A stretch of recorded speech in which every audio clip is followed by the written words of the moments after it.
That sound you heard is the sound of us going live. Oh, that's what it sounds like? It sounds You like can't Lane stop going, us. whoa. Whoa! I I'll didn't watch out expect for it to that. feel like that, dude. You should tell me before that happens. Being plugged into cyberspace feels great. All right, so gonna start off real quick. Actually, Mark, we should do some like housekeeping here. Uh-huh. Do we need some sort of like a show intro thing? Because I feel like everybody else has like these cool That kind of show intro? Is that what you're... I mean, Well, it could be or like you that. could be like, But, Live from Burbank. yeah, yes. yes, live from your computer. So I just feel It's- like okay. So I remember listening to a like Mark Rosewater podcast back in the day, and he was talking about how you needed to have like 10 seconds at the beginning and like 10 seconds at the end to sort of introduce the audience and then to like say goodbye to them. So, but it has to be very, very similar from time to time, and it makes people feel like more comfortable, more at home with your show. What do you Yeah, think? yeah. Oh. We do that for Nice Games Club, where we have like a real structured intro and outro, and Yes. it can feel kind It of helps. rote, but it is like, it helps you kind of like, when you hit play, you aren't always settled into the recliner yet. You know what I mean? Yes. And even emotionally, like whether you are literally or not is sort of immaterial. I'm happy to end. We could workshop it now if you want, in front of everybody. Because we have let's say, to be charitable, we've tumbled into the start of these in past months, and I've been pretty happy with that. But I think you're onto something. Well, yeah. Like I think that we should be minimal. I mean, I feel like I don't know about you, but certainly all of the like talk shows or whatever that I listen to on stream are always much more haphazard about that thing. Like half of them begin with, "Okay, am I on now? Am I on now?" Yeah, So we should I start think with I'm on. Lane saying, "Whoa," yeah. I and think then a tradition has been set. Whoa, am I on now? yes, Lane, you are. You are on IGGA TC's Playtest, where we playtest the best in games. Well, love we're it. not I love making it. that promise. We're playtesting the newest in games. Is what we're Okay, doing. where we playtest the newest in games, whether they're finished or not. Yeah, I'm real curious as we go on. Where will we fit in terms of the balance of the most usefulness for players? In which case, it'll be stuff like today, because stuff like today is going to be very, very, very super raw. I think everything that we have is like in the first 20% of development, 30% of development, maybe with the exception of Re-ravel. Okay, thank you. Well, okay. I was going to ask you about that, Dale. Like, how long do you anticipate working on this game, and how I don't where know. do you feel you are at it? I think I'm at 50%, if not a little bit more. So like I am- 20% then. I am super lazy. I'd be well- curious to talk to Marty and to talk to like Patrick Leader, like people in the area who have gone through this process, and just get to know like does it help to have a plan, like to say like I'm going to spend like a year working on this and try to scope it out very precisely. Because whenever I've made games, it's always been like it'll take how long it takes, and then 7 years later I'm like, oh shit. Yeah, there's like modes you have to go into, right? And we did this on Widget Satchel, but it's not just games, right? You have the sort of like blue sky whatever period where it's like you're building some magic, you're imagining how great it's going to be, and some of that is about depending on your process, it's lots of iteration, lots of prototypes, or maybe it's really drilling into a design document that you iterate on. And then, the work begins, and the thing is that the previous work of the fooling around does not and cannot stop, right? You can't. That's the we're about 2 decades into the common wisdom that the waterfall method of having like a specific set of instructions and then building that is not the way to make anything. But you can't go all the way into the other side, which is never stop the blue sky part. And the thing is if you're good at what you do, then the blue sky stuff helps all the time. So you have to put artificial limits on yourself. At least that's what we did on Widget Satchel, was to say like, 100%. like we got it with the drop the blast door, like no more ships are coming into the hangar. Like it's time now to go to warp, and it sucks, right? Because you have so many ideas and you're never sure if this or that is the right thing, and you test it 5 times and you're like, oh, it feels like this maybe, but I don't know if I've tested enough to rule out that. And then you do have to kind of, there's there's a lot of trusting yourself that you made a good decision, and also like letting yourself not worry if you didn't. But yeah. That's not really actionable advice. Do you know what I mean? Like, no one can take what I'm saying and actually make good use of that. But if you keep it in mind, it might help you when you're in a situation where you feel bad about a direction you're going. If anybody is listening to this and hasn't been through this process a couple of times before, it would at least be useful to know that every adult who's gone through this always ends up in this like sort of hand-wringing state where they realize, oh shoot, I made a million problems before. I think that if anything, it just like helps to find people who have been through the process before and talk to them. But yeah, to your point, Mark, I remember, God, okay, I got to plug a couple things. So the first one is Brandon Sanderson, the somewhat well-known author, has this like series of lectures that he does at Stanford every year, and they're like available for free on YouTube. They're fantastic. And one of the things that he talks about is like writing a book, being like every time trying to foster in yourself a like starry-eyed artist who's just going to take the world by the tail and follow his dreams, and then partway through sits back in his leather chair, pulls out his cigar, and becomes the ruthless capitalist who exploits that starry-eyed artist. Right. And needing to explicitly make that change, and like do something to like to switch hats and switch hard is something that he thinks is really important. Mm-hmm. Yeah. So I think that for you guys, you had to like spend some time finding the fun, but then be like, okay, whoa, we've got a real thing here. We have to start setting limits. Yeah, and it really depends on what your final goal is, right? Like if your goal is to make the most perfect version of the thing you're making, then your goal cannot be to ever put it up for sale. You know what? So I'm actually like not gonna like tussle with you on this particular issue because you know what? Like you're right, like 99.999 and change % of the time. But I will say, I think there have been games out there, specifically games like Don't Starve, Oxygen Not Included, and Dwarf Fortress, where they were like, we're basically gonna be working on this thing forever. We're just gonna like put it up and hope people come along for the ride. The problem whenever you cite specific games is, of course, they're like, not everybody can do that. But I think that there is a sort of business model where you're like, choo choo, here comes the train. You want to jump on with us and just see where it goes? Well, those are really good examples because they don't necessarily contradict the sort of broad generic point that I'm making, because because the putting it out in the world is part of that process. Right now, if you that only works in certain cases, but if you're designing a game that works for, then that's great. Like there's no, but if you're going to do that model as a way to avoid the other type of process that maybe you wanted for your game, right? Like if you're making like a narrative adventure, like it has lots of systems and needs lots of iteration, but it has a story and spoilers, and you want people to experience in a way that doesn't always include like iterative playthroughs, but is something they experience. It's hard to, and if you've ever been in a creative writing workshop, those are really hard to process because you have to sort of step outside your own experience of playing it. And so there are some games, and Dwarf Fortress is a great example, where it's perfectly suited to that kind of out in the open process, and it hurts the game for them to make a bunch of decisions and ship it, right? Like that's against that. The game design does not even allow for that. So I think that's perfectly suitable. But if the reason you want to make a game like that is so you don't have to settle and you don't have to finish, that might not be the best motivation. I mean, you may end up with a great product in the end, or as you go. But there are certain things. So it's all, I guess my point is, it's all contextual, right? Like there's no real wrong way to do it. It's just like, it really depends on what you want. Because sometimes, and that's, I think, forget what my point that you started expounding on. You made a really good transition to the point of what we do here on Twisty's Playtest, which is to give people that first sort of like feedback of like, hey, this is what I'm working on.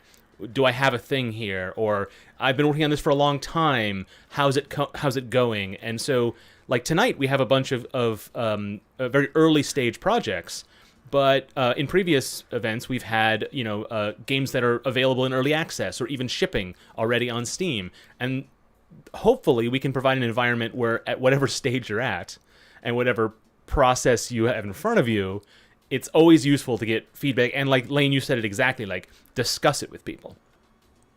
Well, I think that this is a fantastic point to bring in the first person who's going to be discussing with us. So this is a guy I've known for like a decade or so, and he's working on his first solo game at the moment. Cody, can you hear us? Ooh. Hello, yes, can you hear me? Hey. Hi. Hello. Definitely. So, Cody, I'm going to put you on the spot. Hopefully, you can tell us basically where you're at with your game.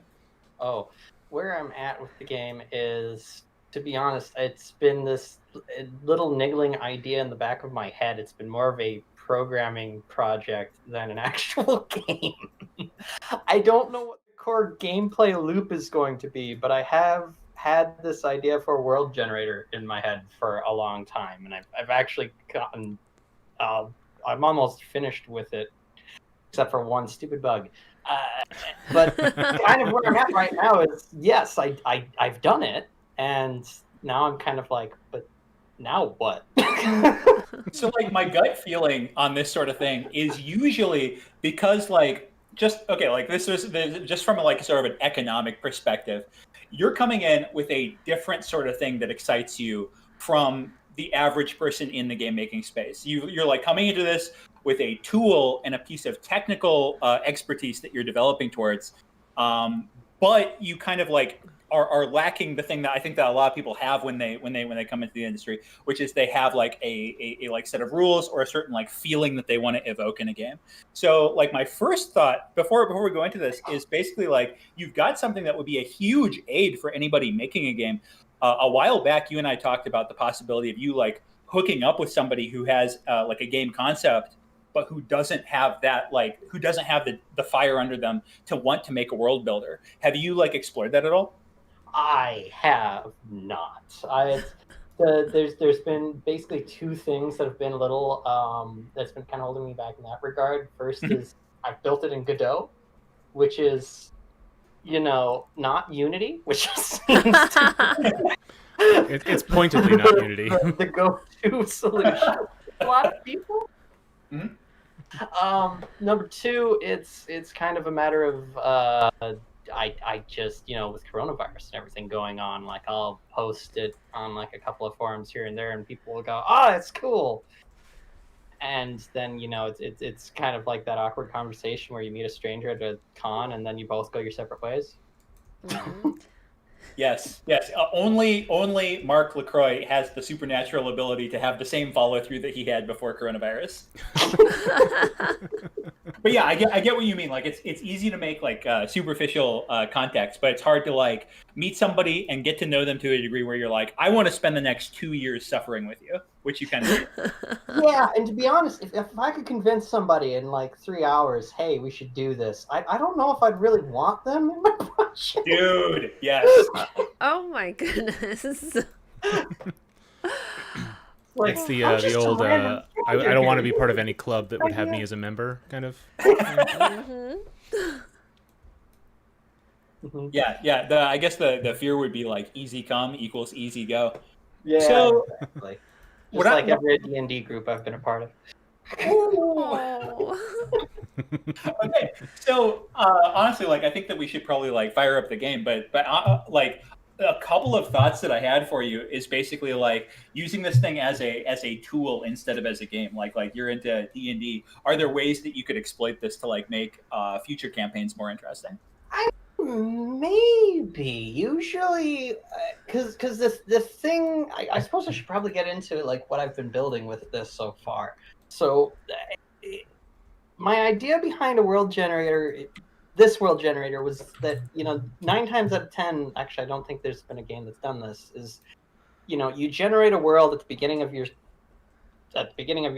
mission or at the beginning of your play session, and that world is more or less static and doesn't change unless you change it. Mm-hmm. Like I've never come across a game where your world re-rolls halfway through. Oh. And it was always kind of something that irritated me, like especially in like Minecraft. You start by building this big base like right in the middle of the map, and if you like exploration, you have to sacrifice your base because the more you explore around your base, it takes longer and longer and longer, because eventually you have everything mapped out, and the new unexplored areas gets even further and further out. So what I've always kind of wanted to try to do was build a world generator where basically you can lock in tiles and then re-roll the world around those locked in areas. Ooh. Okay, so I'm thinking of this. Actually got that part working right now for the most part. Yeah. So I'm thinking of this as did you guys watch Lost? I have not, no. That's okay, neither did I. Twist. And that is what Lost is full of, twists, or so I hear. No, they have this island which, well, I always said it traveled in time and space, but what do I know? Because I didn't watch the show. So, Mark, you watched the show. You can tell me if this is a good analogy or a bad analogy. Because they were always like, they went back in time, and then there was a polar bear. So I'm kind of envisioning this as you're locked in tiles as your lost island, and the things around it change. Yeah. And that's kind of where I've like don't have like a core gameplay loop or anything like that in mind, because like the general concept of the map, I mean, you could do this as an RPG, you could do this as a city builder, you could. Like, so I've been walking around this for as you've been talking, and trying to suss out. You guys are looking at it right now, all right? Yeah. Just because I don't have a tutorial, so if you press E, you'll notice a yellow area will highlight. Oh, okay, I see that now. And that's your locked-in tiles. And if you press spacebar... And we are still waiting for it on the stream. Oh, gotcha. But my stream is also now buffering. Oh, Cody, I just posted a link to the Twitch, so you can follow along there. Oh, okay, all right. So I can actually look at... as I was moving around, I was seeing that when you did spacebar, it would reload the world, right?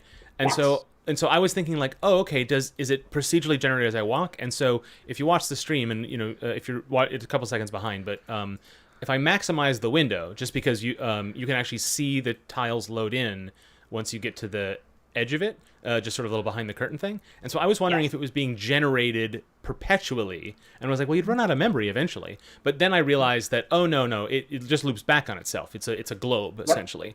That's the other thing too that I did with this is it actually does loop back on itself. And so I figured out that spacebar would let me like reload the world, but I didn't know that you could lock in these tiles. Now a lot of what you've been saying makes a lot more sense. I'm now in this zone, this sort of yellow zone of control.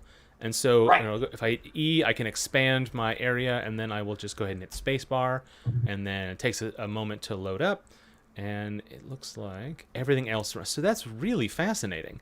Yeah. And so and you can kind of see the bounds of your influence too, which is kind of cool. I could see this working in like a strategy game where it's like multiple players are like controlling territory and then trying to transform. It's like competing terraforming or something. Yeah, I was even thinking about that. Yeah, you could like roll this into something multiplayer and have like a lot of fun with that too. One other thing that's not immediately apparent. So those dots there, it's really more of a debug use. Basically, I'm using whirly noise to generate all the biomes. So those points are actually like a biome point, and that's basically if a tile is the closest, if that biome point is the closest thing to a tile, then that's going to become a grassland tile or a marshland tile. And then the noise represented, it's almost like a fingerprint for this zone. Exactly, because there was a lot of troubleshooting trying to figure out why things were happening. Yeah, right. Going like, that's not right, and then finding out, oh, that is right. And what's also very interesting was because like with normal whirly noise, you get kind of like bubbles, and it a lot of just straight lines, kind of awkward. So you'll notice all these green and red arcs around those points. And so what I'm actually doing is when it's calculating the distance between biome points for a tile, there actually be artificial modifiers depending on which direction you are from a biome point. Huh. So you might have like a biome like stronger in the east and pull less in the west. Yeah. Huh. And now you're running into the one bug, sadly, that I just came across before this came up, because I'm taking the average of points to figure out where the center of mass is for the locked tiles. And I just noticed that it doesn't work when you go across, when you go from like 0.00 to 100, 100, your average point of the two is 50 instead of, it should be, either negative 0.5 or 100.5. So I'm whatever problem you're describing, I am not seeing it. So it's gone. So you got away with it. well, that's good. At least, Yeah, at least where I'm I would say concerned. this looks remarkably good. I'm really enjoying the art style that you've gone for here. That was actually it was a fortunate thing I came across on Reddit. It was during there was a fundraiser on itch.io for Black Lives Matters, and they had a whole bunch of indie games in there, and I was looking at that. But I also noticed that they had just a buttload of art assets in there too. Like Nice. there was probably like thousands of different art assets. Like I now just have art assets to literally make any genre of game that I want. Yeah, there was like I'm 1,600 still going games in there, but like Yeah. fully half of it was like tools and tabletop RPG PDFs and just a bunch of random stuff. yeah. So like rather than it being like sort of like a grab bag or like a junk drawer, it ends up becoming this incredible variety of content that you'll never in your whole life get through, as well as on top of hundreds of games. There's never been a better deal in gaming, and there never will again. Oh yeah. And that's entirely apart from the great cause it supported. $8 million it raised. Oh yeah. No, but like the moment I saw that, I threw in some cash because A, good cause, B, I'm not an artist, so Everybody wins. Yo. Yeah. Okay. So looking at this, Mark, Dale, are game ideas popping out at you? I am still stuck in my island that travels in time and space, but now I'm calling it land ship. Yes, I completely agree. I think that like some sort of time travel thing is definitely suggested by that premise. There's the bubble that forms around you has like lots of like easy metaphorical mappings. Like I was saying, like terraforming, but also like a time bubble or even moving a part of the island to another part of the island. Like there's lots or of an theming. actual biodome. Right. What's interesting too is that the way this is generated is you have these points that then generate biomes around them, and when you load up the game for the first time, everything is kind of these almost like squishy circles that are all pushed together. But as you start manipulating the map by like sort of carving out chunks of it and refreshing other parts, it has it has almost like a user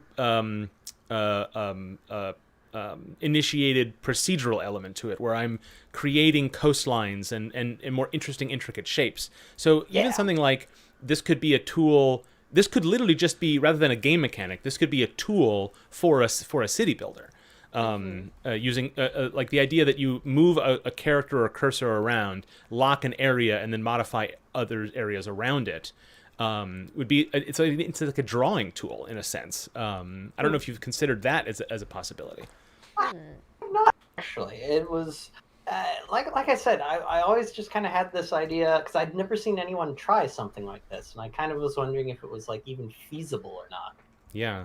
And oddly enough, that part was the simple part. The hard part was the tile mapping and the art assets. Yeah. Using multiple, like everyone always has tutorials for like a single tile set on a blank backdrop, and there's like next to nothing on, well, what if I want like 8 different tiles like interacting with each other? It's amazing how little there was for that. I ran into so many problems just with the art, and I didn't even make the art. Yeah, what's interesting too, I think about Doom. Like Doom can be expressed as a 2D bitmap, like a Doom level, and then the renderer does it's sort of like a scan line tracing. It's people should look into how Doom is rendered. It's very interesting. But I'm looking at this and I'm thinking like, you could use this system as to generate, and then you could feed it into another engine to build fully 3D worlds out of this stuff. I mean, that's bigger. That's a big scope. But like, you know what I mean? Like part of this, and partly because it's like it's art you got elsewhere. This doesn't have to be, or doesn't have to even evolve to be the final appearance of the game. This could purely be the developer tool to make worlds in third person or first person. No, that's true. Yeah. All right, There Cody. was all the assets for cliffs and whatnot, and I just didn't even touch that with a 10-foot pole. I was having enough problems. Yeah, now I'm thinking about a game where it's a resource collection one, but you have to go back and forth in time to the time when that resource is abundant. So, like, you have to go back in time to when it was an ice age to get like way more ice or have bigger mammals, and then you go forward to a point where it's what's the thing that the dinosaurs lived in when it was like everything was swamp? Pangea. No, that just means one. And then maybe you can make it generate differently based on past or future actions. Like if you go in and then you clear all the forests, when you go back forward in time, now the world is hotter. Oh yeah, Cody. What she's talking about there would be, first of all, Dale, friggin' cool. I think that would be so fun to play. And two, the more that you talk about this, the more I think that having sort of like generational effects, so that like the terrain changes over time, like based on like geological logic, the more I think that you'll be able to do fun stuff with this. Yeah, and you can put some randomness in it and just be like, this is more likely, or like, the ice age is gonna have greater effects for the tundra. I'm going with tundra biome. I'm like, the ice biome, of course. That's interesting, because I was always thinking about just like having a single static reroll world, but like, there's no reason why I couldn't even like have like 3 different rule sets, and almost like you could even go like sci-fi route and pull in like different planets instead of like trying to go to different planets. You try to bring the different planets to you. And I mean, you can certainly have like RPG elements where your ability to roll for a new world around you, or you could even do it in the reverse, where you can mark an area and then re-roll inside that area, perhaps. But you can have like RPG components where your terraforming tool or your time travel tool or your teleporter tool or whatever it is has different abilities. Like suddenly now it can control a larger area, or now it has you can more guide its you can guide the rolls a little bit. Like I'm going to lean the probability more in this direction or that direction. Thematically, you wouldn't phrase it that way, but that would be how mechanically it worked. What I'm doing here on the map here is I was just there's parts of the map you cannot claim. So water tiles, just the way that it works now, incidentally, is the coastline was here for viewers who are not 4 seconds behind. And then when I re-rolled the area around it, it filled it in with more, I guess you'd call that desert or something. Dirt biome, yeah. Yeah, right. Arizona, but not the nowhereist parts of Arizona. It's not a dry heat. Yeah. But you can see in my claimed area, I have 3 different biomes represented, and I was sort of hoping for a fourth. Like I was, you know what I mean? So I'm thinking about like how you want to like use the tools to like gather as much biodiversity in a smaller area. So maybe the town that you establish doesn't have to travel as far to get stuff. So it could be a real like strategic kind of game where you have like you have towns and trade routes that and lots of little like in SimCity they call them workers, where like that do like little like nodes that go from place to place and bring back information.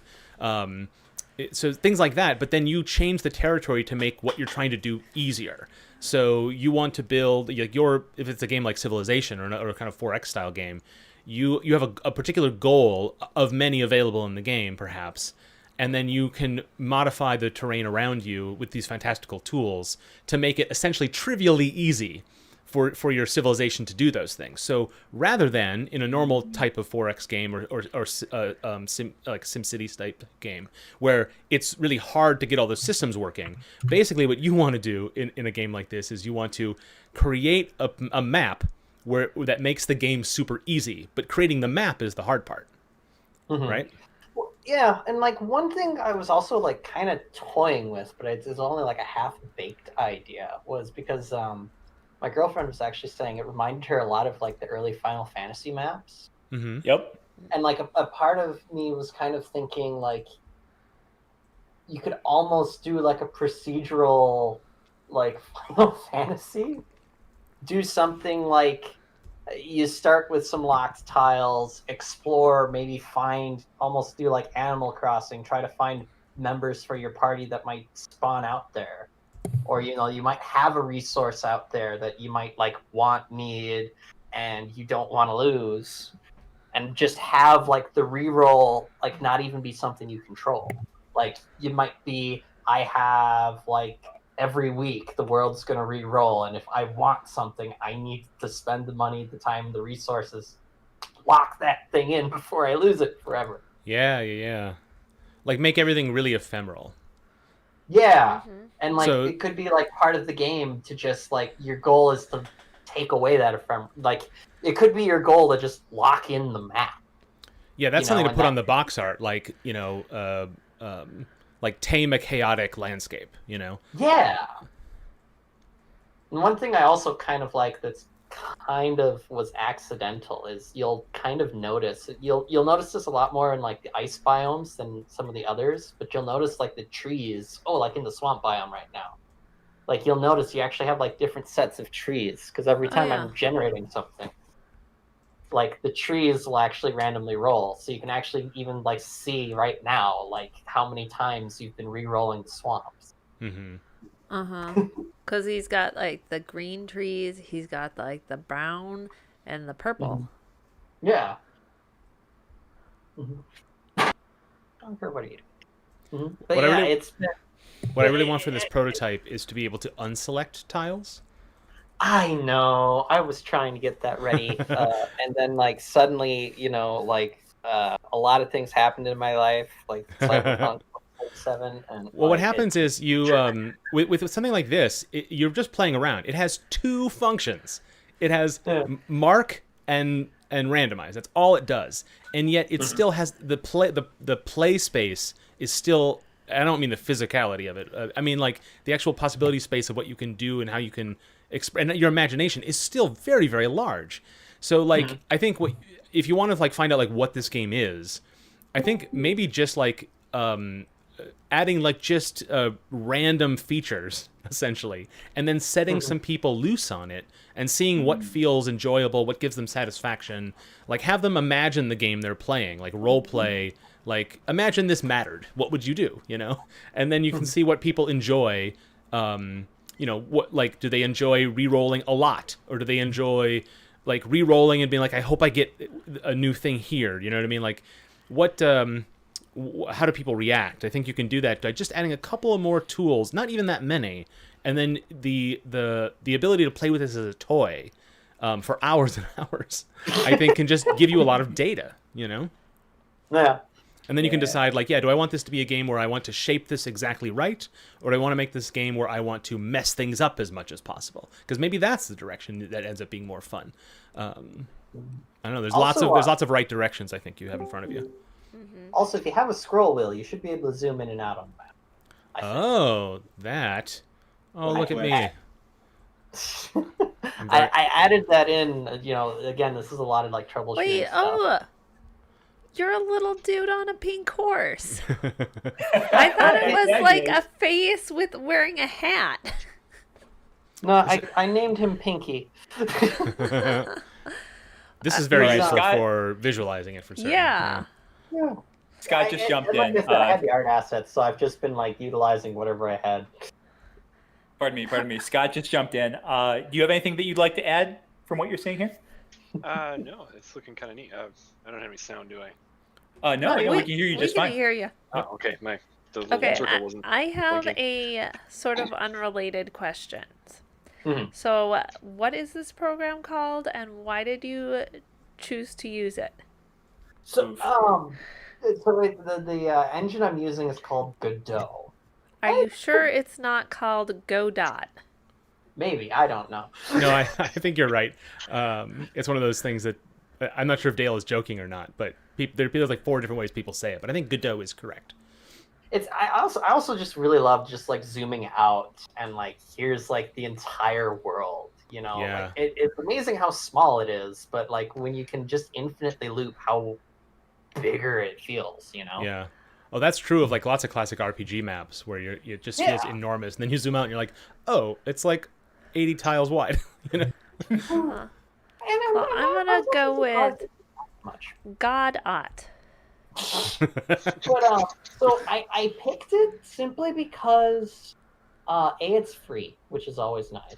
And also because their tile map, how they handle tile maps and how they handle 2D, because they actually do have dedicated 2D engine in there. Yeah. Was really nice. Like there was a lot of annoying things in Unity that like I wanted, like. Am I in a desert? Am I in a ice biome? And the instructions for how to do it in Unity was just ridiculous. And in Godot, like I can very, very easily like query all these different tiles and things. And also, I like Godot because it's open source, and it's also.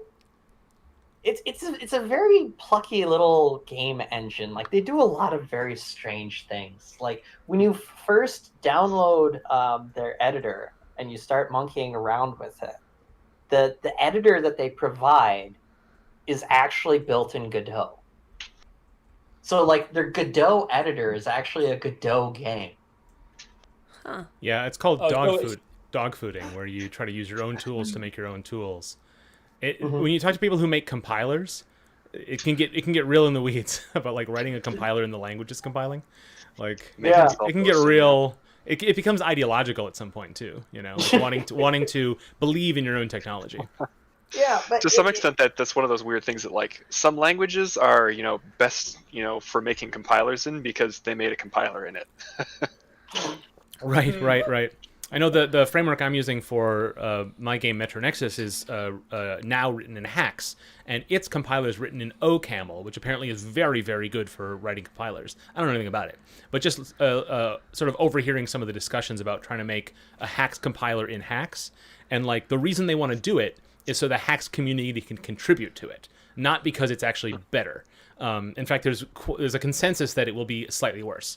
But then it will ultimately lead to a quickening of development. And so in open source especially, there's a lot of concern about like how things are made, like not just what they are, Yeah, and that was actually like one of the things that really like got me into it, because as I was like trying to learn some more about Godot and things, like because there's always like even like higher tiers for like Unity and Unreal where like you actually can get access if you pay enough like into some of their source engines to be able to like tweak things to like help your workflow and the like.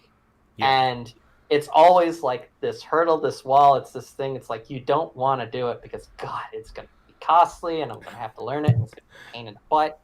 And Godot, like their entire mission is it's like this tiny little carrot that they're just kind of dangling out there, like there's nothing stopping you from doing it. You can actually edit this. you can even push it, to the community at large once you build it. And it's tempting, and I like even for like the non-binary tile map that I did to like actually handle all of this stuff. Like I've actually been toying with like maybe building something and like putting that into Godot because it was so infuriating just building that. Like absolutely just you would think because I was very, very adamant. I wanted to have, like, if you zoom in, like, on a border, like, I wanted grasslands to start encroaching into, like, the dirt land, and the dirt land start encroaching this way and that way. Like, I didn't want just, I wanted, like, to blur those. I'm going to have to interrupt you and tell you that I've made an island. I'm very excited. Congratulations. It's all beach. And real estate agents are getting set up now for beach houses only. It has no resources. Yeah, we're gonna put up a Ferris wheel, and it'll probably catch fire. Well, I was gonna say, you'll also have some offshore banking. Yeah, that's right. We have no resources, so we make our money from tourism and banking. Put your gold pieces, at the bank of Crescent Island or whatever I'm gonna call this. All right, Cody, I've got some rapid fire thoughts for you here. All right, are you set? Oh my God, Mark. Okay, so I was like 20 seconds behind. I'm just seeing your island now. That is gorgeous, and I would put my money there. That's so cool. It's interesting because I was actually like struggling to like keep that from happening, but you guys are just like, I like it. So I mean, it's sweet. It's like it's a What? yeah. I mean, it might be an exploit, but like exploits are fun. Yeah, this experience invites exploring the fringe possibilities of it. Yes. Like it says, you can, it's like if you have a bunch of coins you can flip. It's like, great, but you want to flip them until they're all tails. You want to do the thing that's not likely. And that it's very enticing. So I think there's something to be had in leveraging that natural desire. Yes. Yeah. Observe what people are leaning into. Yeah. And even stymieing it, like using it like withholding that reward as a way to motivate behavior or to incite challenge. Once you level up, you can like engage the island creation feature or something. Interesting. All right, Cody. So I just want to toss in my 2 cents here. So all this technical gobbledygook is a little bit over my head. But when I'm looking at this, and I'm thinking I would just die for this terrain to mean something. I think that looking at this and thinking about like Breath of the Wild and about how like you go into the mountains or something, and all of a sudden it's chilly, and so you can't like spend much time there, and that stuff just makes every piece of the map a lot more meaningful. What I'm wondering is how could the different terrain affect the player? The first place that I go to, I don't mean to ramble on here. I want to get your take on this. But if you've ever played a game called 60 Second Hero, I don't think there's any game that's made me care about terrain as much as 60 Second Hero. Are you familiar with that game? No. Okay, so in that one, just to sum it up real quick, it's a Final Fantasy game, but it's compressed into 60 seconds. So you have like you're on a map like this, and then depending on what terrain type you go to, you'll fight different random encounters. If you go straight for the swamp, oh boy, those enemies are going to be way too strong. You can't fight those yet. So you have to like go into the plains first and fight the enemies there, then go into the mountain area, and then go into the swamp, because that's where the final boss is. And so you have to plan your route using the terrain, and all of a sudden, like however the terrain randomly generates, you just care so much about it. I would say, and the game is like $2, so that's my homework assignment to you to check that out. Do you have to beat it in 60 seconds, or is it that's just how long the games tend to last? So it's similar. Oh no, you must. You will die. And in fact, Scott, it's much worse than that, because that's when the evil wizard finishes casting his spell and the world dies at that point. Yeah, so it's now there is a angel that you can beseech by paying a great fee to her, and you can extend your amount of time. But of course, that fee gets exorbitantly much more each time you use it. So you'll ultimately never be able to spend more than like 2 or 3 minutes on a single level. So the whole game is about replaying it over and over, and learning what to do, learning the order to go to these different places in, and then executing it.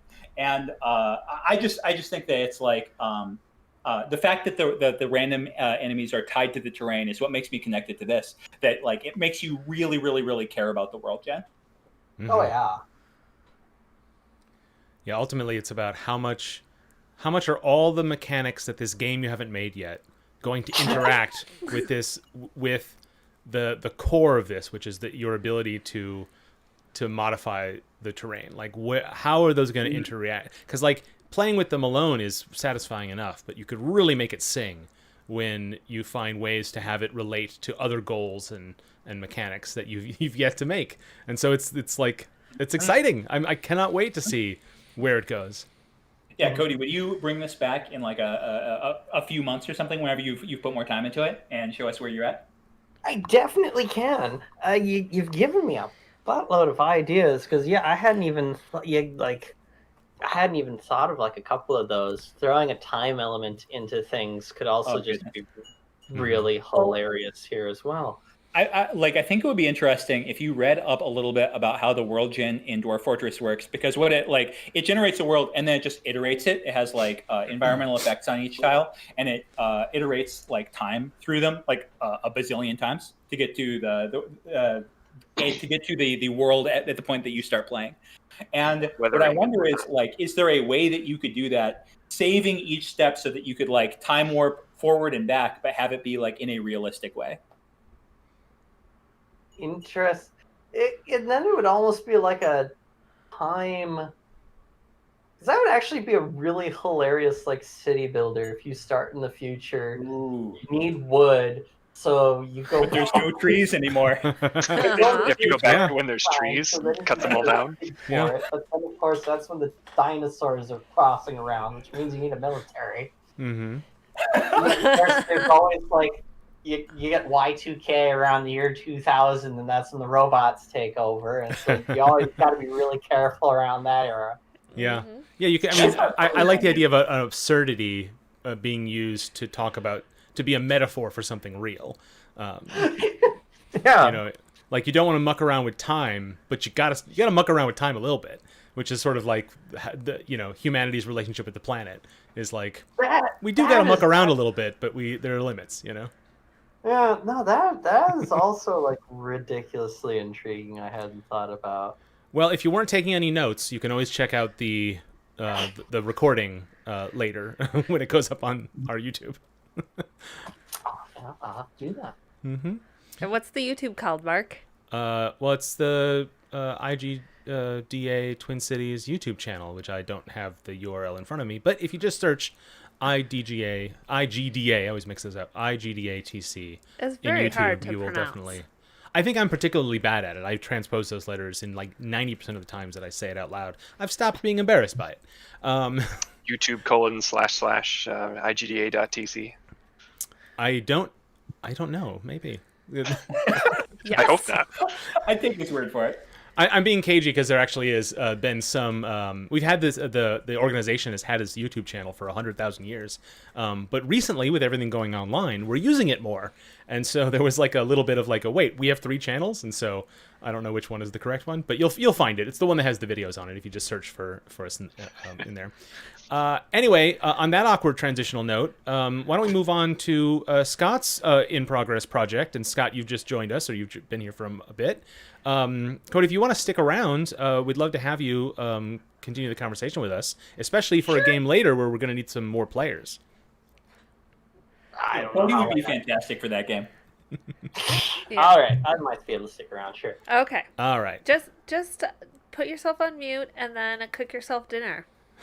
It's great background. I might end up doing that. Okay. So, Scott, tell us about your game. Does it have a name, or do you need me to make one up for it?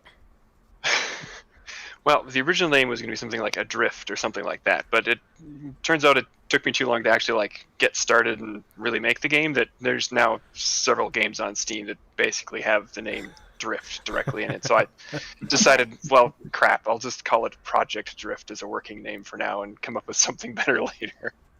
Oh, we had this conversation on Nice Games Club a while ago. The thing about code names is you want a code name that you know you're not going to use. Because after months or even years of working on a project under a code name, you start to fall in love with it. So if it's something that under no circumstances will you let yourself actually use, you're in much better shape to let go of it eventually. Here, I will. Yeah, I will at this point, I'm still thinking of a lot of things that have drift in the name. Don't worry, I gotcha.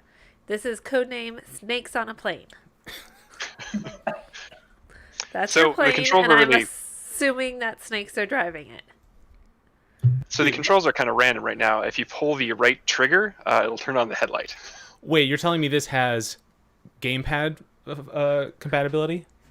Oh yes. Oh Actually, man. if you're playing it on the keyboard, there's a bunch of functionality that's missing because I do all my testing on the gamepad because Oh, I'm very excited. um, so actually Whoa. like I have it in development. I have it set up so that my the jewel button, the home button, whatever it's called, reloads everything. So like recompile the code and reload everything. And then I don't have to take like keyboard and mouse focus off of my text editor for the IDE. So you can just like type some stuff, change a number, and hit the button on the gamepad and reload stuff, which it should do nothing on the version I gave you. Otherwise, it might crash because you don't have the tools installed.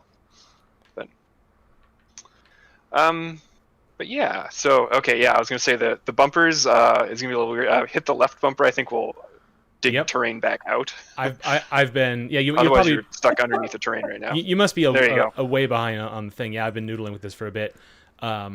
This is great. Well, okay, I'm gonna keep playing along, but I would like you to talk about like the genesis of this project and really like do not be afraid to dig in. I want to hear about the real because I know you've been working really low level on some of this stuff for your renderer and for all these different effects, and so I want to hear all about all of it. Okay, well, there's more of that to talk about because sometimes it's a lot of a stress relief project where I want to write code to do things, and so I write code to do things. But yeah, so gosh, had to be about 5 years ago now. Mm-hmm. I sort of decided it would be really cool to make like a game like Terraria but in space, where you're flying around. It's a dual stick shooter type game, and I had been doing some stuff with basically taking an image and turning it into collision geometry and for Chipmunk at the time, and I thought, like I could do this in real time, and I could make it work really nice and have like basically a giant world to play with, and like I should turn this into a game. And so I started making prototypes and like a little prototype here and a little prototype there of how to do like the thrusters on it is something that like I'm very proud of, even though it's not very interesting or potentially all that useful, where like those thrusters are, they have values that they can, like they actually have like force values they can apply to the ship, and it actually reorients them and fires them at those values to make the ship move around. So, which makes it animate really cool, but realistically I could have faked it. But and so I mean I have like a bajillion little like prototypes I made like that, and I have some stuff where I similar to this where I could fly around on terrain and dig up asteroids and break them down, or like not asteroids, like chunks of ore, break them down. And then I had one that had little drones that would follow you around, and you could build sort of like this little network of kind of like pathfinding waypoints. So that was supposed to be like a power network system you'd be putting down for them. They'd be able to use those as a way to get around the asteroid. And so like they could follow you around and then help mine stuff for you. You could direct them to mine a certain area, and they do that. And so this sort of started taking on this idea that like I can add some kind of like Pikmin type mechanics in here, maybe, where there's you got all these little helpers that they're doing stuff, and the more you play the game, the more you're using these little helper guys to move the game forward instead of doing it all yourself. So that's sort of like the basic idea of where I wanted to go with it. And then one thing that I thought was an opportunity to try something new in a game like Terraria is there's events that will change the world. Like you can get those asteroids to come down after you smash the shadow orbs or whatever they were. But eventually, like the world will run out of stuff. Like you'll find it all and it'll run out of stuff. So I kind of wanted to make like an ecosystem of like some sort of space life form things that live on this asteroid or whatever. And whenever you find certain types of resources, like you're actually using up those resources, but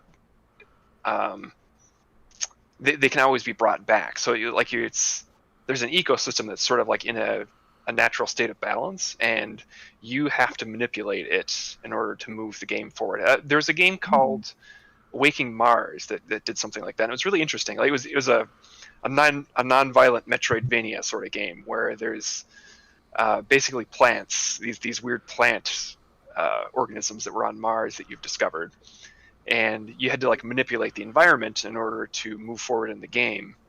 And it was kind of fascinating like idea, and it was won a bunch of awards for as a mobile game years ago. So and that also actually used Chipmunk, which was kind of a fun thing. So that Wow. So viewers should know a little bit about Chipmunk. That's the 2D physics engine that you designed years ago. Mm-hmm. I started it like 2006 as part of my senior seminar project for college. So that was basically what I wrote my final paper on, is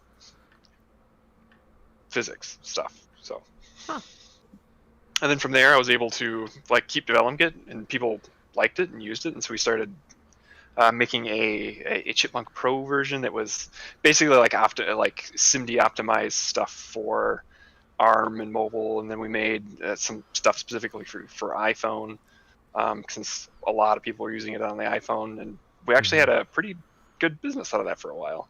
Mm-hmm. So So that was just to interesting. kinda This like- actually does not use Chipmunk. I am making a new physics engine from scratch for it because I don't know, have to reinvent the wheel, I guess. Is that because, like you were saying, this is sort of a project you do in downtime to de-stress? Is reinventing the wheel? Are you doing that for practical reasons, like because it's like the wheel is a little bit too old and needs to be reinvented, or is it just fun? Maybe a little bit of both. There's a lot of stuff that I've done in Chipmunk that at this point isn't up to snuff in 2020, and it may not have been up to snuff 5 years ago. Where so as like a physics. Oh, by the way, if you hit the start button, it'll bring you back to the center, but you can explore quite a ways before you run out of places to go. I was wondering, this is all generated from some noise algorithm, I imagine. Yeah, Right? at the moment it's just like straight up Perlin noise. I feel like I went very far so. away. Is that where's that information? Yeah, it was How do you basically, store that information?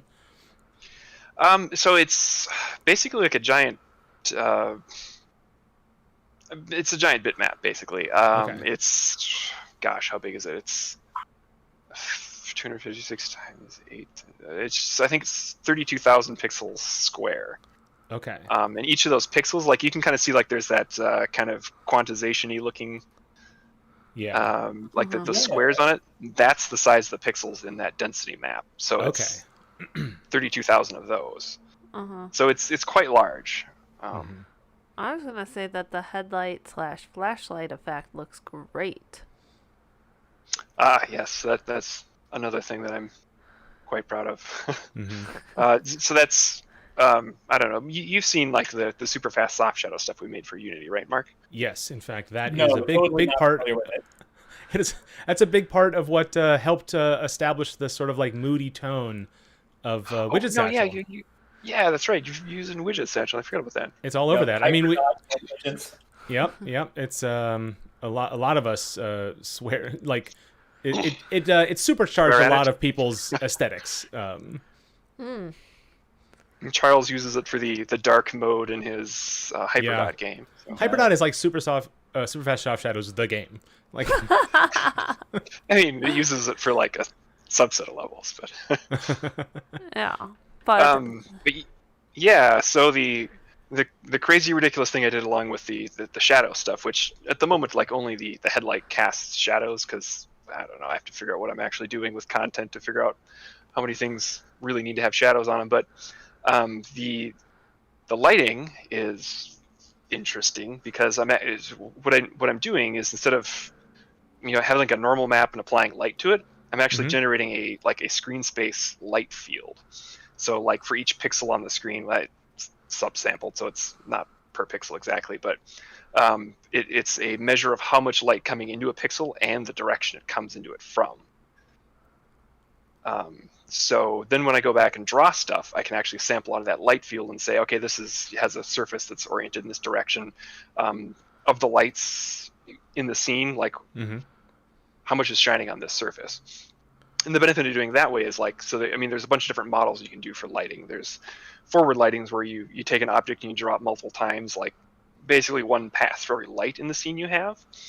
And then deferred, where you have like opaque surfaces and you store all the surface information for your scene and then apply the lights on top of it. I'm sort of doing it the other way around. I'm generating all the information for the lights in the scene and then using that when I'm drawing my surfaces. So it can be really fast. Like if I had 10,000 lights to draw, I wouldn't necessarily even need to cull them. I could just draw them all because I can draw them all in one giant batch on the GPU. And yeah, you can draw like tens of thousands of lights in a frame if I wanted to. I'm just I'm kind of moving the thing very slowly just to see the sort of richness of the light as it passes through. It's really impressive. Mm-hmm. So anyway, that's my crazy idea for trying something new for lighting, and I don't know. That's sort of maybe like a theme of like why I'm doing a lot of the stuff in the game that I am. It's just like kind of want to try something new, just to try something new.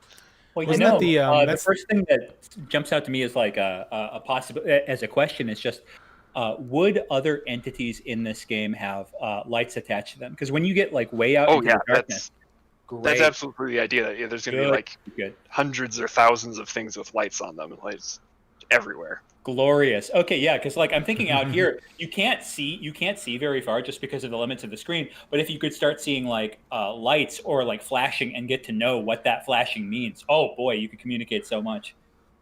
Yeah, and actually, sprites can have a self-illumination channel. And you maybe kind of noticed on the ship when you fly out, there's those two little like blue bars on the side that glow. So I'm hoping to use that a bunch, but at this point I'm sort of just like playing around with what I might want for rendering features and then trying to like learn how to art enough myself to do them. And I kind of bit off more than I can chew in some ways by not only do I have to make art as someone who's never really tried to make a lot of art, but I also have to make normal maps for everything. I have tried making normal maps for 2D art, and I am a 2D artist, and it not fun. Like you think you know exactly how it's going to work, and you don't. It takes a different type of. You have to train your brain into thinking, and that it's rewarding when it works. But can you rewind a little bit and just explain what a 2D normal map is? Sure. So it's basically when you have a flat surface and you want to put grooves into it so that there's some variation in the angle of its surface. Basically, that's what the normal map stores, is what angle different pixels are at. So when you light it from the left side, maybe these pixels pick up more light, and these ones don't get any light because they're angled away from the light. Okay. Which gives it that sort of like 3D look to the lighting, right? Yeah.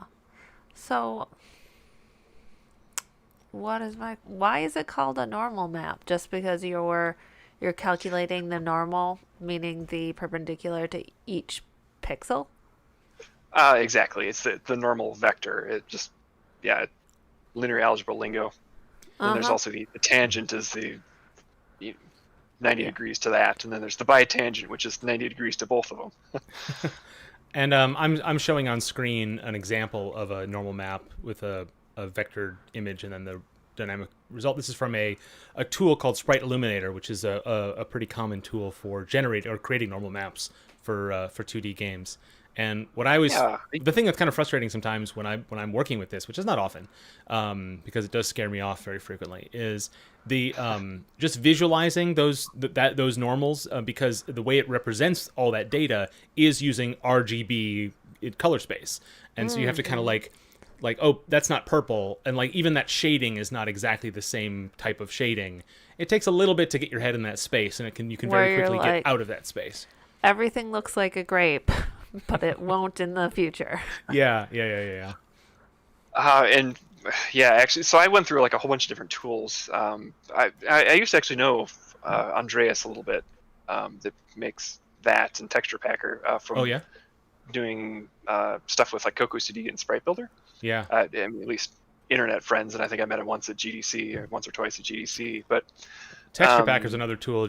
Sorry to interrupt, but like I use that a lot. That is the best way to create sprite maps. Like, sure, yeah, It's got all the features. Mm-hmm. But yeah, so I mean, I tried using Sprite Illuminator and a couple other like similar kind of tools, and I don't know. I got frustrated like that they just didn't quite work the way I wanted, and so ultimately like my last ditch effort for like I guess I'll try this or I'll give up and just drop the normal map lighting stuff, even though I knew it had the potential to look really neat. Is what I implemented now is I basically have a extra. So I draw a sprite and then I draw an extra map with information about the surface in it. That's basically like a pair of height maps. One that's like the low detail stuff, and one that's the high detail parts. And then I do image filters on them to generate the normals out of them.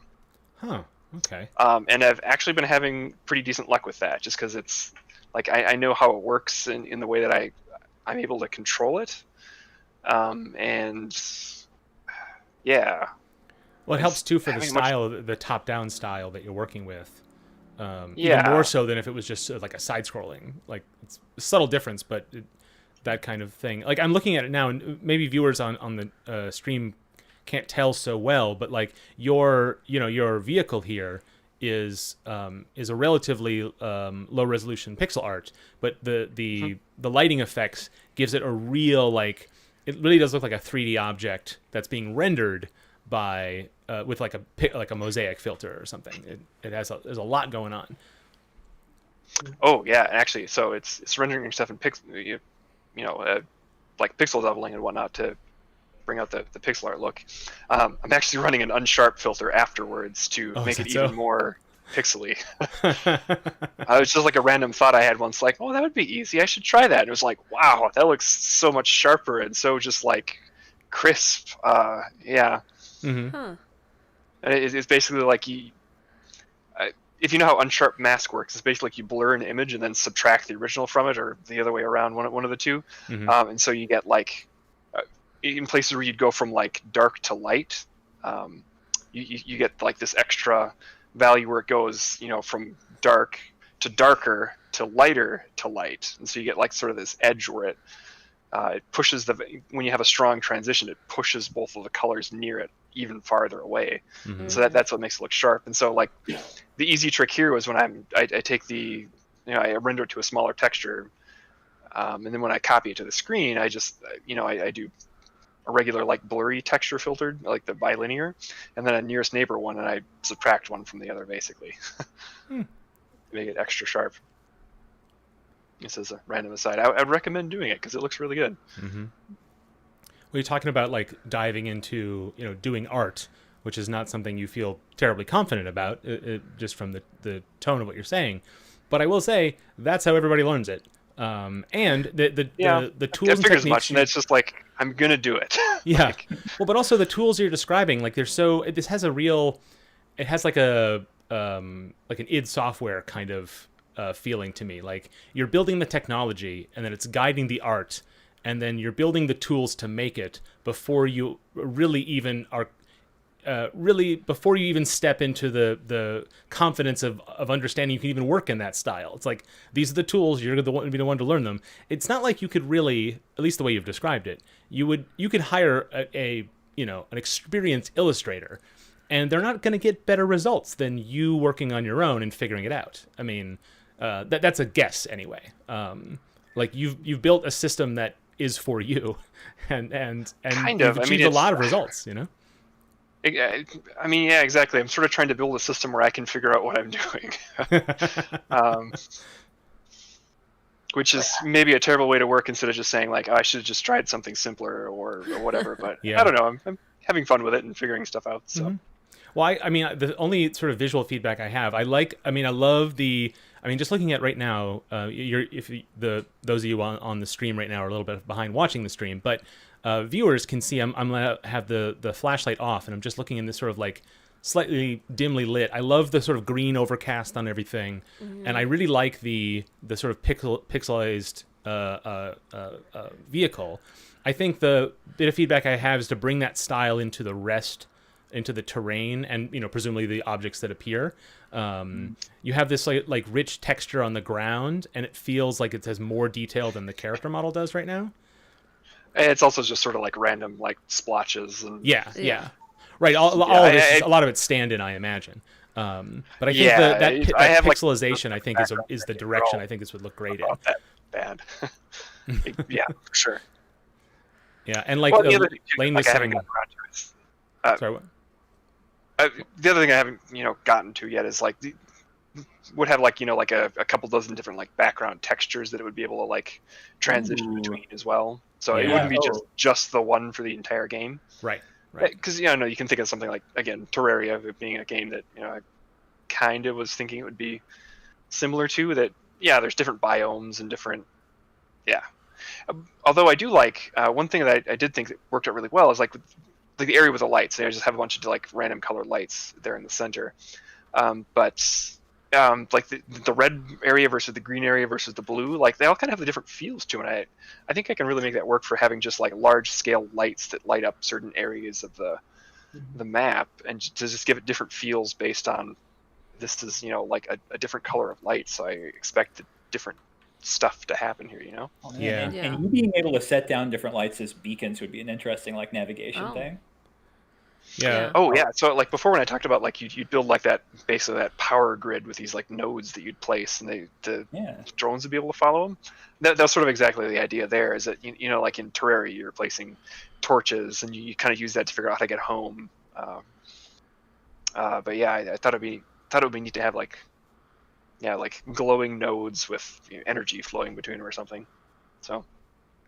So Scott, I'm gonna have to rewind the conversation a little ways. You said something that really intrigued me, that this game might have a sort of a homeostasis, or I guess a sort of like ecology aspect to it, and that would tie into the gameplay. I'm really curious if you can talk a little bit about like how that gameplay would work.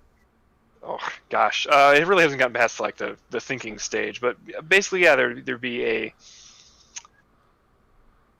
an ecosystem in it that like certain. Okay, so going back to the Waking Mars game that I talked about, where there's these life forms that are under the surface of Mars, and you're crawling around in these caves, and so there'd be certain plants that would generate water, and then you could use those to basically jumpstart the growth of other plants, and then you have these little animal guys that would come crawling out, and they would grab like seeds from those plants and stuff, and go and eat those, and they would make more of themselves. And if you lure those walking creatures next to certain plants, they shoot like spines at them and kill those, and then you could grab those and pull those to certain plants that would fertilize them in certain ways. So it's very much like this ecosystem of like A affects B affects C affects A sort of relationships, right? Where it's all kind of in a symbiosis and a equilibrium. And in the case of the Waking Mars game, at least, like everything was out of equilibrium, and you were trying to wake up the planet basically by restarting the ecosystem. Face mark? I'm I think he's making Mario. That's Mario, yeah. Oh, okay, I see. It is a mustache. Okay, please continue, Scott. I need finer controls so I can write the M up here.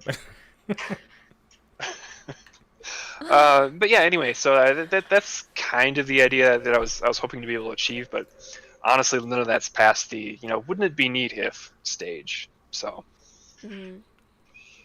Absolutely, like as you were saying that, it just made me sort of realize like how I guess there's that parable everybody always talks about where with the reintroducing wolves into Yellowstone, and how that healed a whole bunch of different things with the ecology there, and being able to sorry I'm coming at this at such low IQ level here, just because I haven't ever thought of an ecology game like this before, but that just seems like an exceedingly satisfying way to do a Metroidvania game where you collect things, bring them, and it makes the environment synergize better together. I really like the sound of that.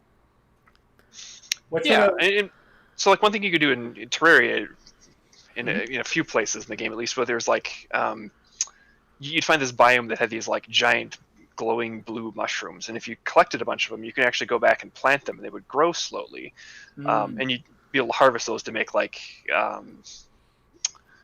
health potions and stuff out of. So it's really useful to harvest that, set up a farm where you'd harvest them and grow them. But it really just was a regular part of the game. It was, like it wasn't a separate mechanic that like farming was really a thing in that game. It's just if you move these mushrooms around, you can get them to grow, given the right soil to place them in and stuff like that. So it was interesting in that way, and I thought it could be an interesting thing to expand on. A lot of emergent properties to explore. Now, if Mark keeps doing this, is he going to run into trouble at some point? Possibly. Every once. Real worried about this. I'm testing the limits. Mark, you're going too far. Mark, stop. I'm actually. I want to see what's at the edge of the world. I'm actually surprised this hasn't crashed with an infinite loop yet. The queue that I have for uploading the those density tiles to like texture so they can be displayed on the screen it's like a 5-line implementation, because I was just like, I'm just gonna get this done so I can draw the stuff. When you're digging and putting dirt back and stuff, there's a small chance that you can get it stuck in an infinite loop. So I thought it hasn't happened yet. So. Dynamic lighting. I always like a little bit of like horror unknown or like spookiness going on there. Like especially just due to the fact you've got that uneven ground, so it's like sometimes you've got the light coming through, sometimes you don't. You've got all of these shadows here. Like you could just add just like some tiny creatures just that run away from light, and that could really freak people out. I mean, even things like puddles. Like your noise that generates the terrain. As I go through these blank spaces, I'm sensing that the actual bitmap is not a 1-bit. It's not black and white. There are shades because I'm sort of seeing it. But the physics seems to be judged on some sort of threshold. Am I on the right path? Exactly. Yep. So I mean, it's. I reached the end. Oh yeah, it might. It probably will crash when you get to the end too. I haven't seen it on the stream, but I'm gonna assume that happened. There you go. It was glorious. Index out of bound sort of crash. Yep. But what's great about that is like you can do a lot more with that information, more than just draw the walls. Right, and that's where the lighting comes from. Basically it's a density texture of like how much dirt is there in this particular spot, and when it crosses the half threshold, that's when it the terrain becomes solid. And that's also how like you can get values that so those tiles that you can, or not the tiles, but like the squares you see on the screen are like 8x8 pixels.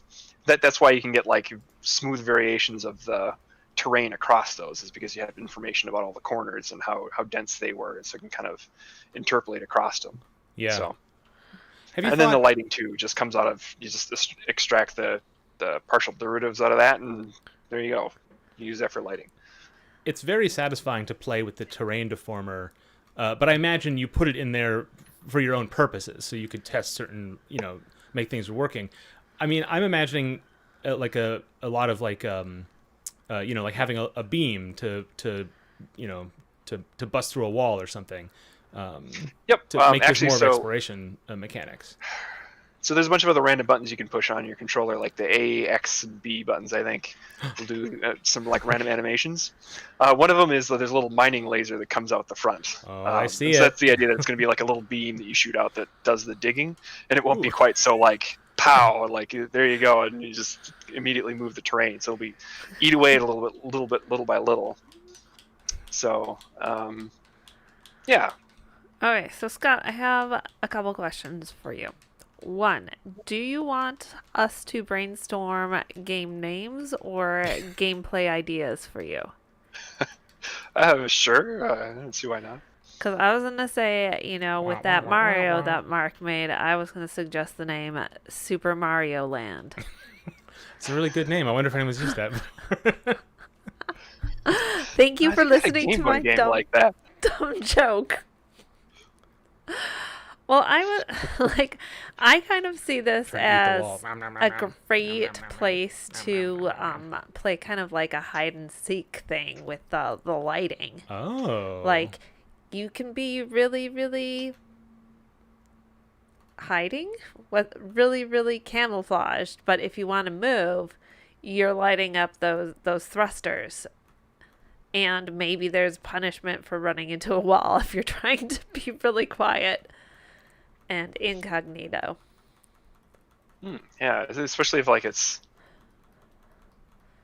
like events that you can cause to happen in the world, like mission-y type things, sort of. Not quite, but yeah, it can be interesting. So you have to mine, and you're trying to craft an ecosystem. ... I'm sure there's something in there. Oh, great name suggestions, Lane. I don't think I played that one on Game Boy though. It does sound familiar though. You have to get it on the Switch. It's too new for the Game Boy. Yeah, you could. I mean, there's a lot you could do with. More like a survival horror mechanic where you have to hide out and maybe carve a little hole for yourself and pile sand on top of yourself. But also a multiplayer kind of mine something, or you could put more meaning into the colors that you dig up and have to remove specific colors. Oh, or even like I see like you have, if I go back to the beginning here, the different colored lights that you sort of put in this opening area. Like you could see a wall that is glowing red. It's like, oh, there are rubies in there or something, like some sort of like communication system, like resource gathering. But there's like risk reward. It's like, how deep do I want to dig in here? Maybe I only have so much time. Maybe all of the enemies are after me. Like there's lots of different like stressors you could put on the player to make an interesting choice based on what they see in front of them, which is like maybe useful but not totally guaranteed information. Yeah. So I mean, another idea I kind of like idly have thought about at least was, lots of games that have like crafting-y type stuff in it. Like you make a base sort of thing, and then you have to have it protect itself, where it's almost like not necessarily and then when the tower land defense sort of thing, but the land around it changes into different biomes, your little city will be safe from its defenses. Until you can afford your own island. It's entirely a beach. Thank you for indulging my callback humor. Are you ready for my second question? Sure. Do you want to become famous? Because you can buy followers. Famous by not really. Sorry, there were a couple spam messages in the chat. I'm like, want to become famous? Okay. We better ask him. It's not sure. really. You're fine. Yeah, I do find it kind of entertaining to watch Mark just kind of like mow the lawn. It's so much fun. I see Der Raffelmeister had a question that I didn't bother to. Yeah, I guess maybe I've answered it by now. I didn't call it out because you were literally talking about that as that question came in. Okay. Well, I don't want to insult Der Raffelmeister by saying his question was bad, but we're doing it, bro. We're on top of it. I will say, in defense of questions like that, I mean, as someone who like dabbles in many technical things and is like a armchair expert in more things that I'm actually an expert in, I do appreciate sometimes the feeling of being out of your depth on some of this stuff. Like Scott, when you were describing these lightning, I'm like, I pretty much get what you're saying, but like it is really complicated and in order to explain it succinctly, requires a lot of shorthand, in a way that, do you know what I mean? Like if the question is what kind of system, like that's such a big question, and you answered it, but like it's hard to even recognize it as an answer sometimes. Yep. Yeah. I mean, especially like I said, I sort of like made up a thing is that Scott is in fact a god, and he actually did make his own everything in this. Well, I think that's the thing. I don't know that we've made. I mean, you've described a lot of it, but a big one of the things that part of it, what impresses me about this project is how much of it you're rolling yourself, which is something is not common amongst indie devs, because it's not something that's required anymore. But it's a different kind of skill set. It's not necessarily a good idea. It's enjoyable, though, I guess. Yeah. Well, everyone finds fun in different parts of it. The most ridiculous thing I've made so far is like it has my own like multi-threaded job system in it, and it required assembly code and threads. Yes. Okay, that's where I draw the line. I do not know what like you're most talking games about. So in most games there's like a main loop. You have a main thread that's running a loop that like draw this, update that, this sort of thing. I actually I don't totally know that. Really. Mark, are we filming 127? It's a common thing. I believe it. It's just not something I, as just a player, know. Right. I mean, it's a common pattern to like structure things that way, but like, I actually don't really have a main thread, and I don't really have a main loop per se. Like it's all jobs, and so like I end up like starting a job that's going to process a frame, and you can make other jobs from that like calculating new tiles that became visible, uploading them to the GPU and stuff like that, or like running the physics in them. And then they all like synchronize and pass something else onto another thread to do the actual rendering on the GPU. And then when it's done with that, it starts a new job for a new frame. So there's not really like a solid loop for it. Okay, it's kind of a queue rather in than a way that's not necessarily useful.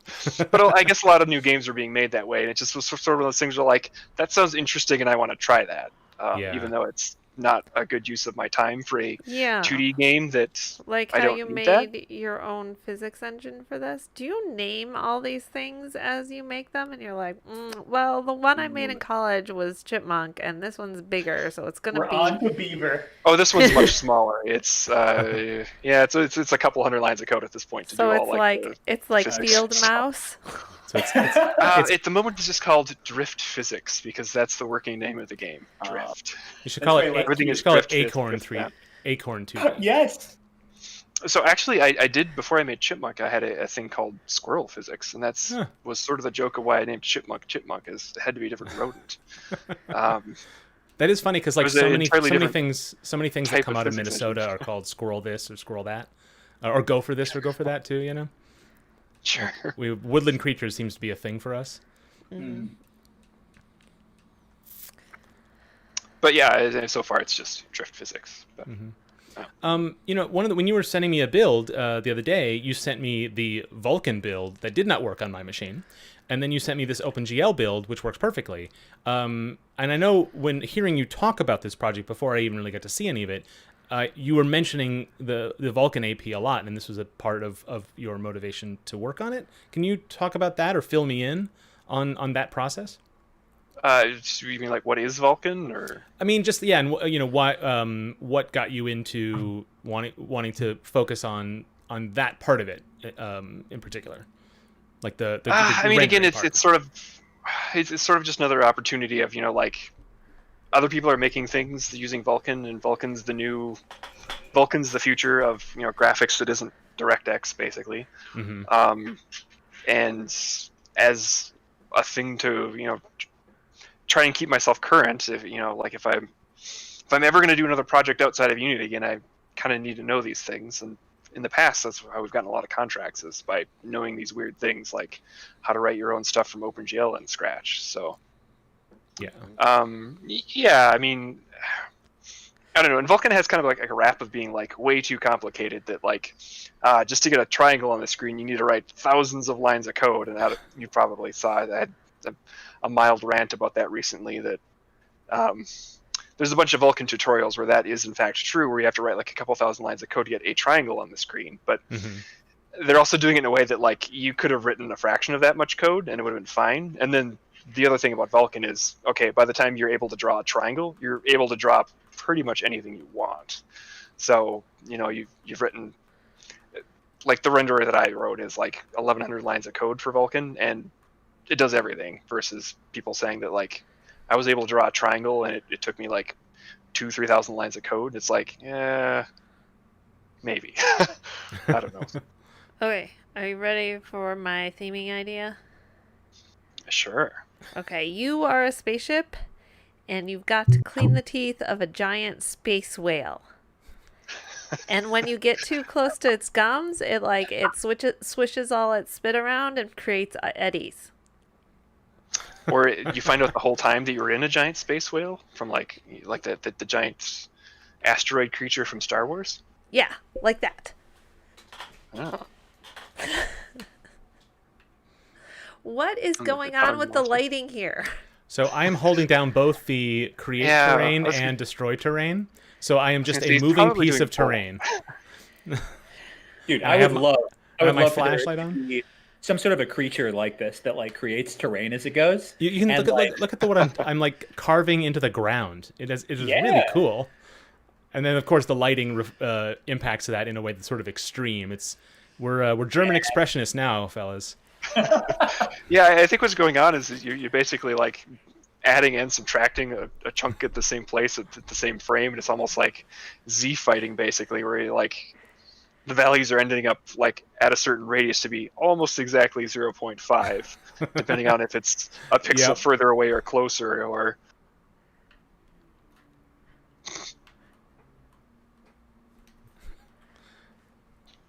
Game of the year. Game of the year is just someone.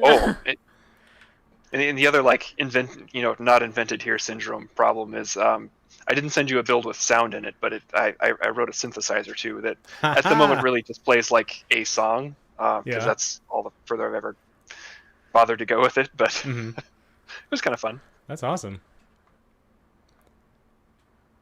Every time like I talk to you, Scott, it reminds me of Schwarzenegger used to like intimidate the other people he's competing with in his day by saying like, oh yeah, going to the gym is just relaxing to me. The harder I work, the better I feel. It's just like a pure enjoyment to me. And it's like hearing you talk about this, I get that very similar feeling. It's just, oh, I was having a hard day, so I went home and wrote a synthesizer, or I wrote a new lighting engine. Or I was having a hard day and all I could think about was writing a synthesizer. I could imagine that making a day pretty hard. Yes. No, but this is really, really cool. Yeah. All right. Any other questions, topics we should cover before we go on to the next thing? What are you doing now? Yeah. What's happening now? So this is the same I was doing before, but I'm in the I moved back to the start. So Scott was right. This terrain is exactly 0.5. So as you can see, those pieces of terrain, they actually have this like fall off toward the edge, and you can see you're making a little fort. That's cool. What I'm bumping into here is exactly where the light effect has that. When I hold them both down at the same time, you can see it creates. And when I walk away, it leaves half a wall in my wake. Oh. And so that's what was happening. And then when I make the hole here, you can see it's still, and it physically makes sense if you look at it now in the full light. Yeah, that looks so good. Yeah. Well, I only have one question, which is, do we have to stop playing this? Because I'm having a real good time. Well, do we have another game that's on deck? We do have 2 other games for the night that we can get to. Scott, would you like to stick around and help us chat about and kick the tires on the remaining things? Sure. Cool. What's up next, Lane? So Or next should I up, ask? I have a game that I submitted that I just want to like give you guys a little update on and just get your feel for the controls. I feel like, yeah, go ahead and click that guy. Mm-hmm. And so we, I've been at the wheel this whole time. But if somebody watching or someone here in chat would like to play, they can connect to the machine I'm streaming from here via Parsec. And if they want to hit the wheel, otherwise I will retain control. I have good intel that we have somebody waiting in the wings to join us for a Re-ravel, which we'll be doing in just a few minutes. Okay, I brilliant. basically have a quick question for you guys on this game. So one question and then you're out.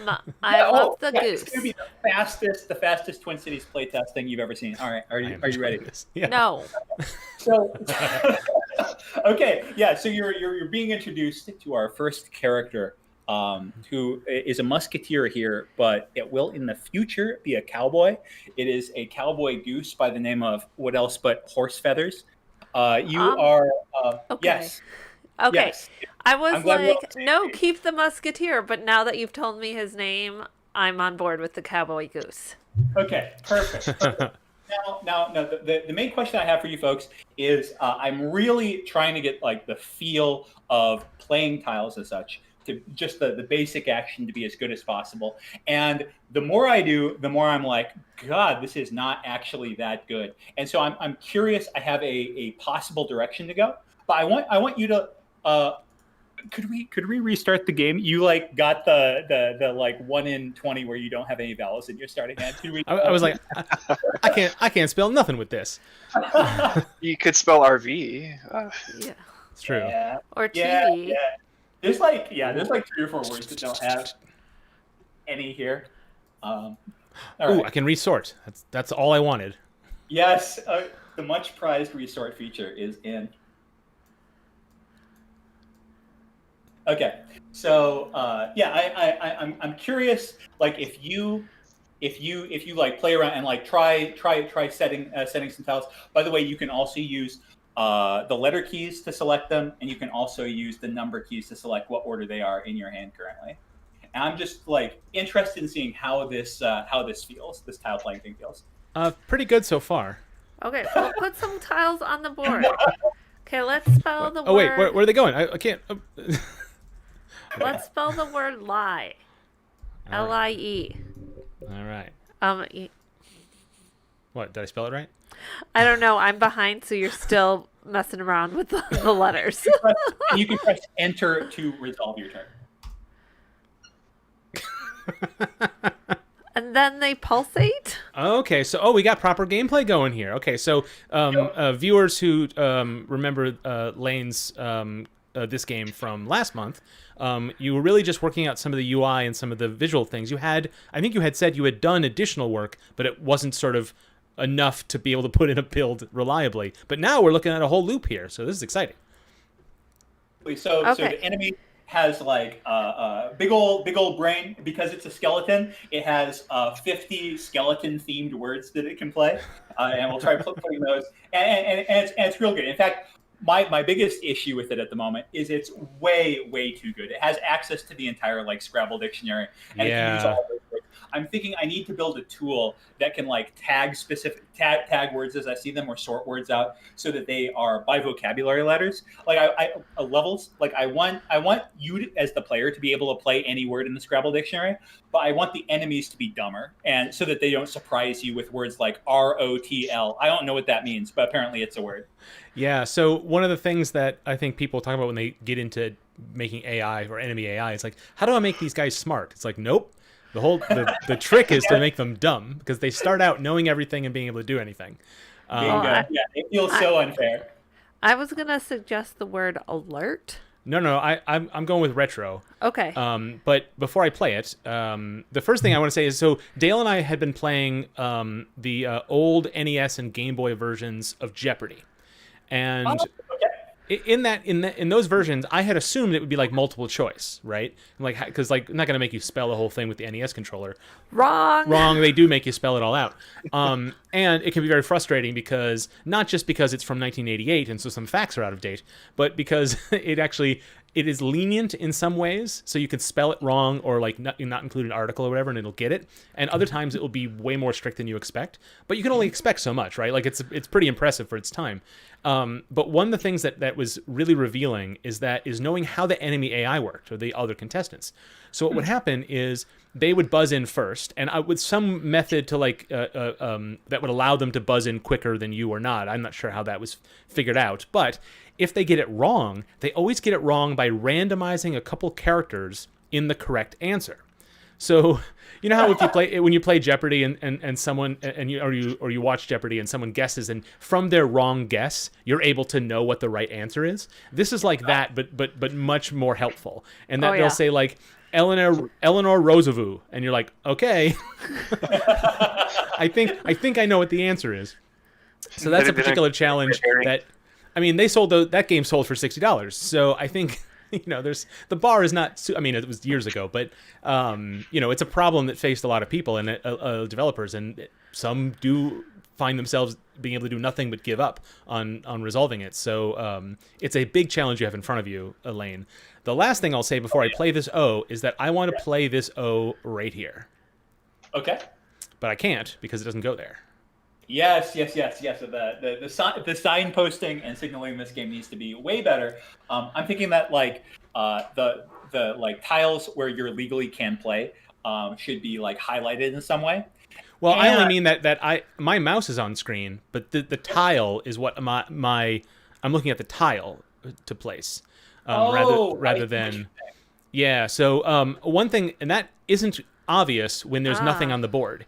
So, your stream is a little bit behind me, but I'll just sort of demonstrate. If I want to like, here, I'll undo a bunch of these, and I start from this L, and I just put down a bunch of things, I can it doesn't become a problem until later. Then I start to be like, the letters that are already there become more of a visual indicator than my mouse cursor does. if that makes any sense. So it's not something that's definitely like a thing you would not have guessed probably on your own. But here I will go ahead and play my word now. Retro. And now this gets me 12 points of damage and 4 points of shield.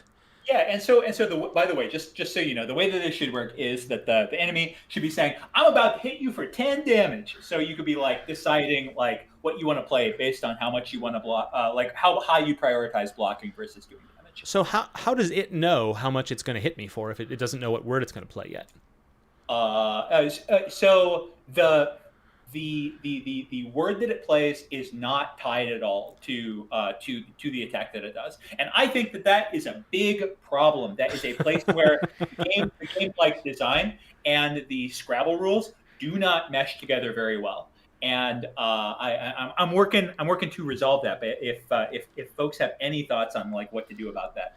Well, let me ask you. So the tiles I place are direct attacks on the other player, but the tiles they place are not attacks against me? Correct. Yeah, the tiles that they place are just like sort of like they're just letters. They don't do anything. So I think that feels, even though it's a PvE, right? It's not PvP.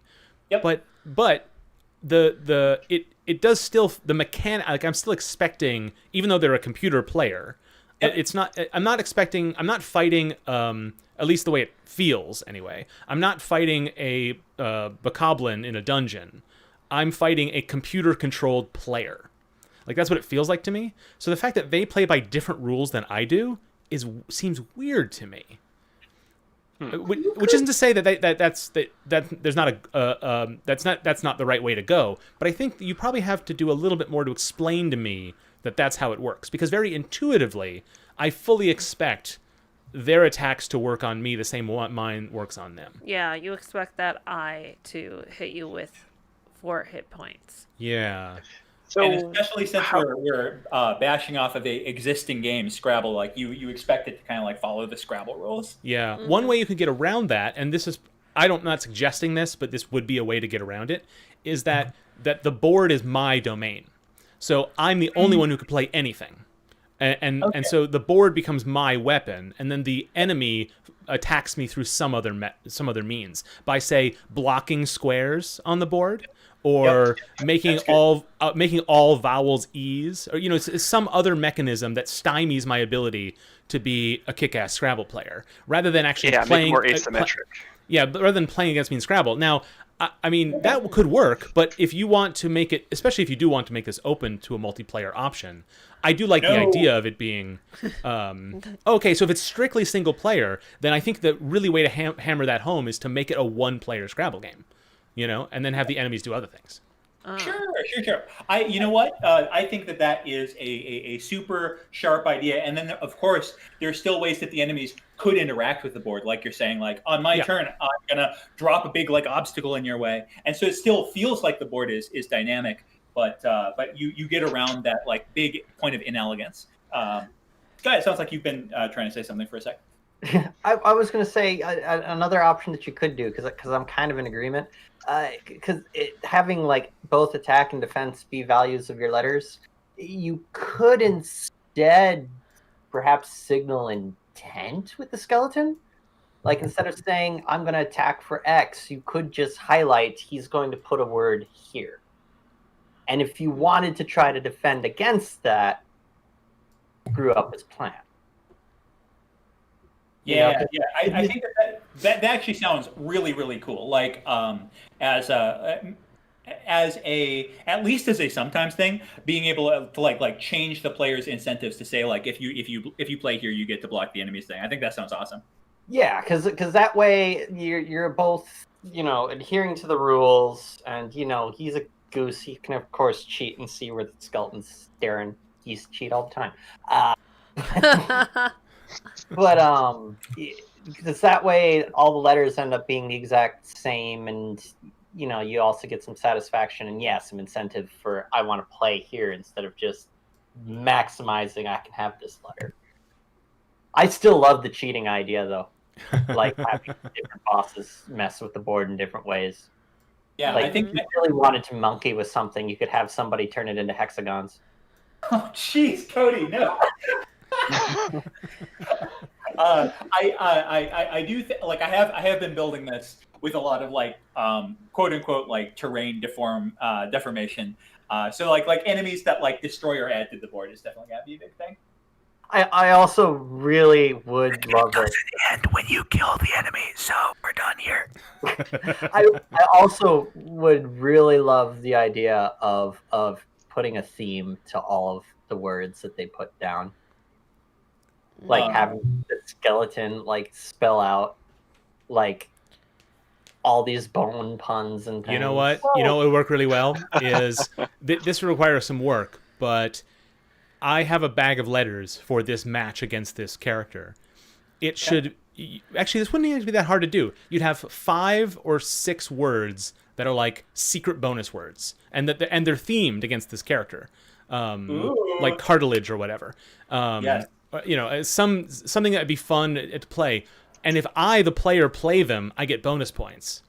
You know what? I was actually your super attacks or secret attacks. Yeah, and the only way to know that is to have like English language literacy, right? To be keyed into puns, like rather than it, and so that it rewards a different type of play, which I think would be really satisfying for people who like Scrabble games. Because one of the things that I think Scrabble games doesn't do very well is when you play like a fun word, you get no mechanical benefit from it. Yeah. But this would be the first game that would let you do that. Because the other thing too is going back to like the skeleton only played like from a limited vocabulary, you could get around the bot too smart, because you could do kind of a D&D style like hit attack range. Have him like just roll like that D6, he's going to deal X damage, and then pick a word of that length that fits somewhere on the board. So then it looks like he's playing, but really he's just rolling a dice with a couple extra steps. I'm not sure I understand. Could you rephrase that? Well, so because you were saying like the problem with the bot being too smart with because essentially you're trying to have him not play the most ridiculous words and just like kick butt, right? Mm-hmm. So what you could, yeah, because I feel like you could do a decent like have some word like have like a list of words for like 6 damage, for 8 damage, for 10 damage, for 4. And then I feel like you could pick one of those pools, find a place to fit it on the board. And then it's not so much that he's being a Scrabble thing. It's more of he's trying to put a random word on the board, and you can even like at that point have like you can treat it more like a normal, you know, boss and like crank up the difficulty with more damage or less. Sure, yeah, and like if he says like I want to play the word bone, then you would like be able to like try to block him. That is an interesting direction. Yeah. Okay. Cool. One other thing that I want to run by you is just a word, no fair. What's that? Oh, I'm just goofing off. Yeah. Is being able to like tap someplace and start typing, like not having to like drag each letter, but just be able to type in like LOVE here and have them just like pop onto the board in order based on where you click. What about Oliver, or just, Mark? If you type something in, it figures out where to fit it, maybe, or shows you some options. Whoa! Oh, that would be super interesting. Because then, I mean, if there's like one place where it would fit, obviously, and you could just type it out, and it would just go there, and you hit enter. That would actually maybe be really satisfying. Make it sort of like a time element to it. Then I would say, I mean, I guess it depends on the player, but clicking and dragging, it feels so Scrabble. Like I don't know that. Yeah. Other than for accessibility purposes, right? If you want to have alternate control modes, but like having keyboard controls where you select a character, then select the tile and hit enter or whatever, or select a tile and press a letter, and if it's in your board, it will appear. That seems okay, but I don't know that I'd make that core to the experience. Good. All right, Mark, play the word Oliver up on the upper right. Oliver is a name. We'll see if it will let you. Yeah, Also, it's isn't it? just gonna throw the idea there. Have you ever played any like really satisfying typing games? Like I feel like there's a bunch of web games that I used to do that were. Yeah, Wait. 100%. Are we talking about, like, in terms of satisfying games, are we talking about like typing of the dead type games, or are we talking about like Dale for the win. Gosh, there's one that I Milko. can't remember the name of it, but it was basically like a vertical scrolling shooter. So there's like Space Invaders type thing, and there's ships coming at you, and you got to like type out the names of stuff that's on them, and like the graphics were really well done, and just the sound on it was really satisfying. Every time you push a key, there was like. So it was just very satisfying to like type words and hit enter, and I don't know, like it's just a thing that you could potentially tap into. No, that is precisely what I want, because I want the like basic verb of this game, just like playing the tiles, to feel as satisfying as possible. Oh yeah, so you're running it. This is what I'm talking about when I say the bosses are like the enemies are too smart, which is like it's trying to play Milk, and it knows that Milko is in the Scrabble dictionary apparently.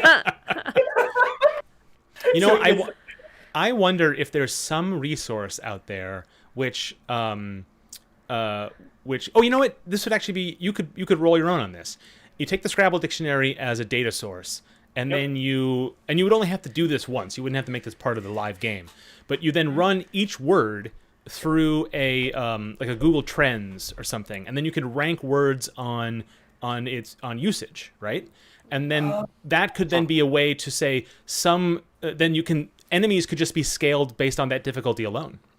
You know? Dude, that would be fantastic. I could say like the enemies can use everything that is more common than this word. Oh, that's great. And you could have a couple of, you could have some enemies where, I mean, there's only a couple of options you have with this one-dimensional stat, but you could certainly have some enemies refuse to play very common words. Sure. And you can have their. I'm not sure if that would break their ability to play anything, but it would certainly they lean more towards this. Or what you could do is you could have enemy profiles, which at different ranges along that scale, you could have probability matrices for each of those like chunks of the scale. Yeah. Okay. Yes. And this is what I'm really looking forward to doing with this engine is testing out different enemy personalities. I want you to like run into some like big like enemy that's like just covered in like rocks, some sort of like boulder golem type guy. Yeah. Very defensive, plays a lot of like rare letters and scores words based on how many how many words get created. So it creates these like tight boxes that are really hard to play off of. Oh, you're gonna hate that guy. I can't wait. The other interesting thing you could do if you had a. I was hoping to get Nito out of this. Yeah, Leo. Leo from above it. Yeah, I know. Is Nito it didn't work. Another interesting thing you could do is if you had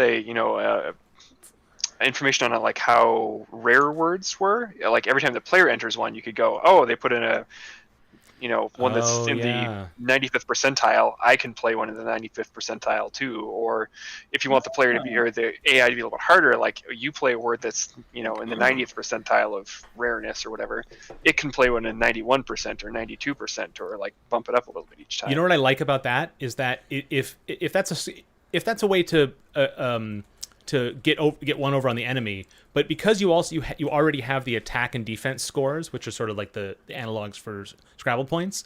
Okay. If the sort of uncommonness or the 10-centness of the word can get you some extra bonus, then you have different motivations for play. So I have a word that will take this enemy down by 20 points. Or I have this word that will take them down by 17 points, but it's a better word, and I have some meaningful choices there, Yeah. I think that getting in meaningful choices is a huge thing. The way that I want to do it is by having different like collectibles on the board, or like different special tiles that you want to work towards. Right. And then, triple word scores and stuff. Yes, and particularly what I think is going to be very valuable is like triple letter scores in this, because then you can be like, oh, the enemy has a big attack coming in. I've got to find a way to triple one of my block tiles so that I can defend myself. Yes.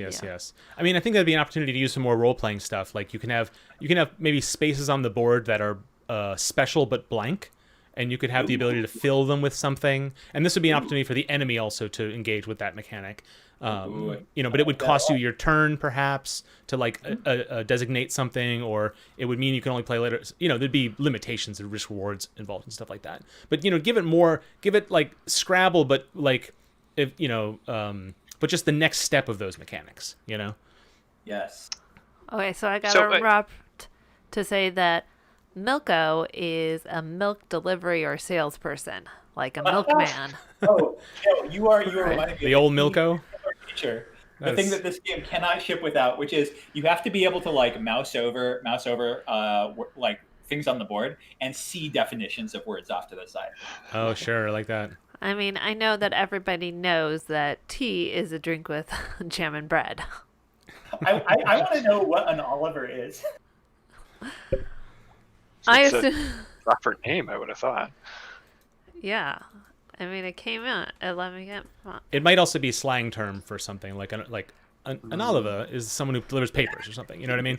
Like, I don't know. Sure. Like there's so many things like that are like have fallen out of common use but still remain in the dictionary. You mean an olive salesman?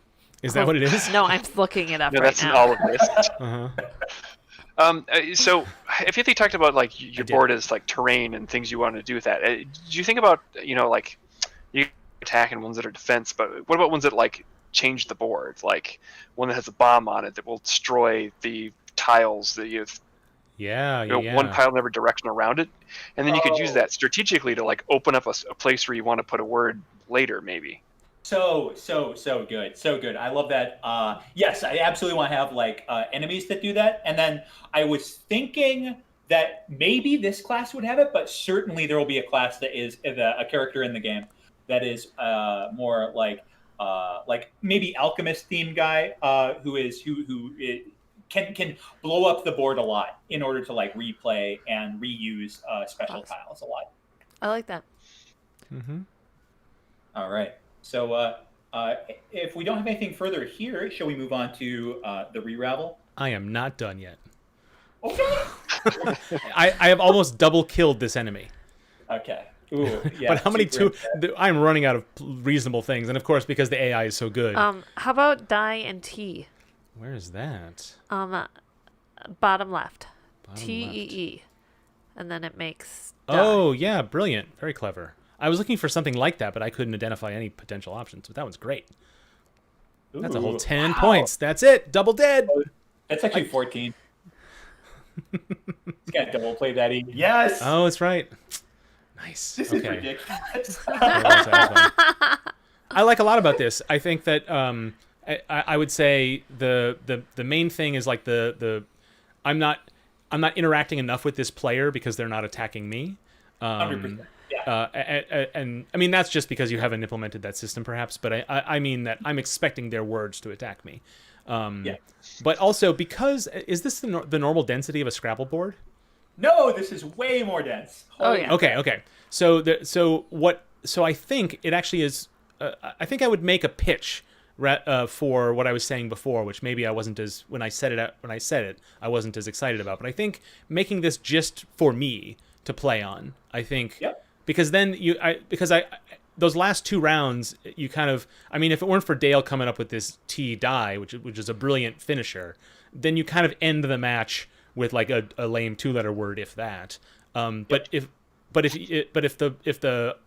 Whereas I don't feel the normal Scrabble pressure by the opponent playing a word. Part of that is visual, right? Because the word just appears. So I don't have that same kind of physicality that you do when you watch your sister put down just an exact. Oh no! They took the spot I was waiting for. It doesn't have that. But so maybe if it did, that might feel differently.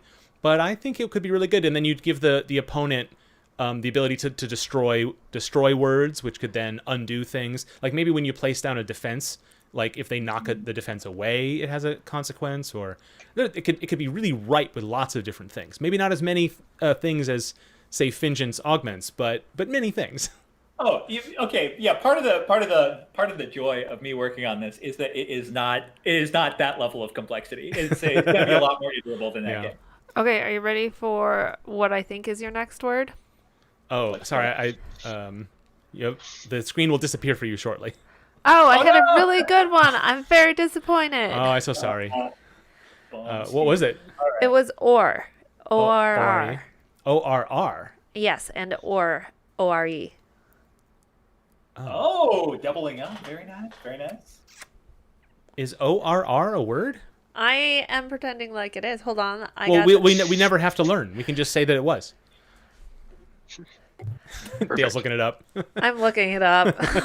My computer is busy doing lots of stuff, so it's Okay, well, while very Dale is slow. busy doing that, why don't we get Re-ravel going? And the way we're going to be doing that is we're going to need everyone to have Tabletop Simulator if they don't already. Or Sweet. if and- you All right, have if it. you're listening, And that costs money, Joey? so if you don't already and don't want to spend money for that, that's fine. It's a little bit of a last-minute ask. But those of us in the chat, who has Tabletop Simulator? No, it says it is a formal name, but Oliver works, so I'm gonna go with it. Okay. All right, well, I have to get going though. But it was a pleasure talking to you guys. Yeah, thanks It for coming. was Thanks a for pleasure. showing off your project. And we do hope to see it again, very much so. Mhm. Oh, definitely. No, I got some good ideas from this. Brilliant. good. So happy to Okay. hear that. See you back. All right, and Scott- I'm now summoning Joey and Reed from the ether, a couple of players who wanted to join us. Okay, Oh, awesome. sounds good. Okay, and this is just I have this on Tabletop Simulator. If they have it, Meister asks an excellent question. If he can join us for 20 minutes, would that be productive? I sort of think it would be. What about you folks? I'd say so, Yeah. sure. Re-ravel's a great game to actually come in and out of. So anyone who wants to pop in for any amount of time, it also stress tests the ability for this to be sort of party game friendly. So for sure. Hello. okay. Welcome, Joey. Hello. How's it going? Going fantastic. I'm a little bit bummed that we couldn't show your super secret next project. Oh, yes. Let's save that for Very the- under wraps. Code secret. Okay. Mhm. So if you join, it is under Re-ravel, and the password is PT, which stands for Playtest. Both lowercase. Sounds good. What was the name of the lobby again? Re-ravel. Here, I should just put it in the thing. In the chat, yeah. Revel is the name. Oops, nope, spelling it wrong. Meanwhile, I will take a leisurely spin around the board. Is PT. Wow. This table's got Uh, drawers. Oh, It seems somewhat ambitious that there are 7 seats at this table. I am terrified to play a 7-player game of this. yeah. I'm wondering if I started this with 7 open spots, or I limited it to something like 4, and I will regret it because I'm not actually going to play if I have other people to play. I have a horrific revelation here. I already forgot the password. Lowercase p, lowercase t, like Got it. playtest. I thought I remembered it as TC, but that is not. I what know, we that's wanted. okay. When Mark joined my game, I told him the password was TC, and I was like, no, it's not. for Twin Cities, but no. No, it's not. So, Mark, is this a game that you've been working on? This is Dale's game. Dale? Okay.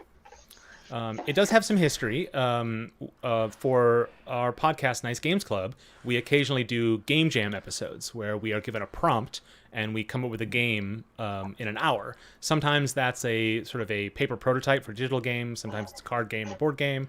Sometimes it's a design document. And we started working on Re-ravel. It wasn't called that then. I don't think it was called that till after we finished the recording. But anyway, and it was sort of a very basic implementation of this concept. And then Dale took the idea and like cracked it open and like turned it into like a real thing.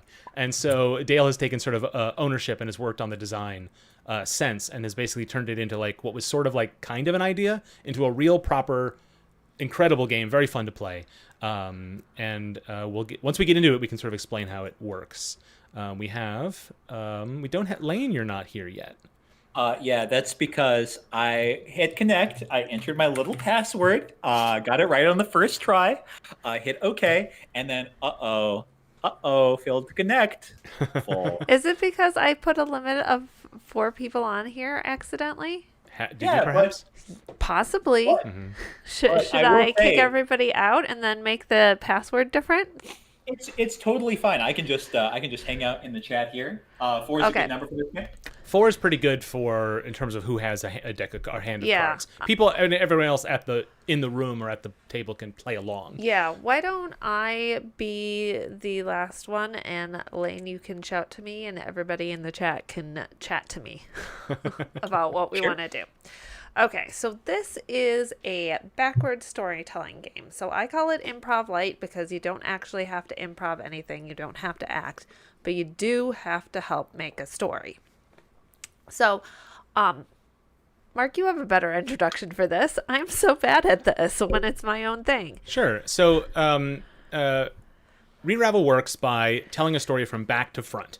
So everybody draws a hand of cards, and the hand has characters and props in it. And these are the kinds of things you might find in a movie. You have no idea what the purpose of them are. When you start the game, you reveal an end card. And why don't we actually just go ahead and do a quick kind of run through of what this might be. So the end card is a reunion. So if you imagine a film or a book, in this story, a reunion is the last thing that happens. A reunion happens, credits roll. Yeah. There's no... Finally, the lovers get back together. Or- Finally, the child runs to his mother. Finally, whatever reunion of your type is. Oh my sandwich was there the whole time. Like, there's any number of possibilities for what this could be. And so once we have this, we then we pick a genre, right, Dale? That's the next Yep. thing? So we pick a genre, Yep. and not the whole deck of cards. Yep. And this is a coming-of-age story. So we know that much about it. So still not like a ton, right? So after that, we pick a protagonist. And the way we do that is pulling from the deck here until we find a character card. So this might take a little while. I did shuffle them beforehand. Good friend. Ooh. So the protagonist of this story is a good friend. So we don't know who they're a good friend to. We just know that much about them. And that's the person who lives in the whole story. And they may be involved in it, they may not. So still, so much is in the air right now. All right. So we'll put these away. Yep. All right. Okay, so then we do the setting. Right. So we pull a setting. Do we pull the 3 settings, Dale? Do you want to do it that way? No, I was just going to have you reveal the setting before. Okay. Since So that's the way I wrote it in the rules. all right, so we're going to do it for Act 3 is what you're saying. Yep. Okay, so at this point, we're now starting the game. So the first thing we need to do is everyone needs to draw a hand is the first thing we need to do. Oh, I was going to say flip the setting. Right, but we haven't started this Oh, act that's yet. true. Okay, draw a hand, take 4 cards. You will be playing 3 of them during this. So take it and then pull it down if you've not done tabletop before. If you have, you know what the deal is. Yeah, you take Okay. 4 of them. And as everybody, I am going to be sharing my cards with everybody. Oh, right, Dale just has a public hand here. Here's my public hand. You don't normally show your cards to everybody, but it's not game breaking at all. No. Okay, so now that everybody has a hand, and then we start the game. So we know a little bit about how the story ends. We know about the last moment of it. We know who's in it. We know the genre of the thing. We pull a setting card for Act 3. Yep. We're telling this backwards, so we're doing whatever happens right before a reunion is set in a forest. Okay, so now I said it too early. I'm not watching it in the stream. Flip over. I shouldn't reveal things. And then I'm going to pull this event card, and it's going to stay face down until everybody's laid their cards down. So we go around the table, and order isn't... Oh, did I put the whole deck there? Yeah. Order isn't particularly important, but you have these 4 things in your hand, and you got to pick one of them to take place in this forest right before a reunion happens. So we don't know what happens in this scene. This isn't the reunion. This is right before. Yep. So I am going to go ahead and pick this locket. Nope, I'm going to pick this fish. This fish seems good. And so I am going to take the text editor, and I'm going to add a modifier to this. So this is usually one word. It can describe the thing or the person. So it can be something physical, like I could say a red fish. I could describe the personality of the fish. So I guess I could say a cold fish. You could say dead fish, rotten fish, fish. mutant fish, talking fish, Yep. anything you want. Yep. And so it should be usually one word, but sometimes I like to say you can use a phrase. So if I had like the Prince card here, I could say Prince of Darkness. And then we could decide later, is this the devil, or is this a kid who just goes around and makes everybody grumpy? Or is this a vampire? Yep. The Prince of Darkness is emo. So I think I'm going to put something really simple here. This is a goldfish. Okay. All right. So Dale's placed her card, and so I will place mine. And I'm going to say there is the tax collector. Ooh. And I'm going to say this is the unemployed tax collector. That's one we've used more than once. All right. So whoever's next, pick out a card and go ahead and place it down. Give it a description. So, Okay. guess I'll say fog Ooh. and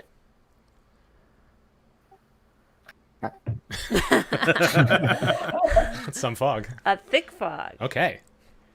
add to my push a talk. Yeah.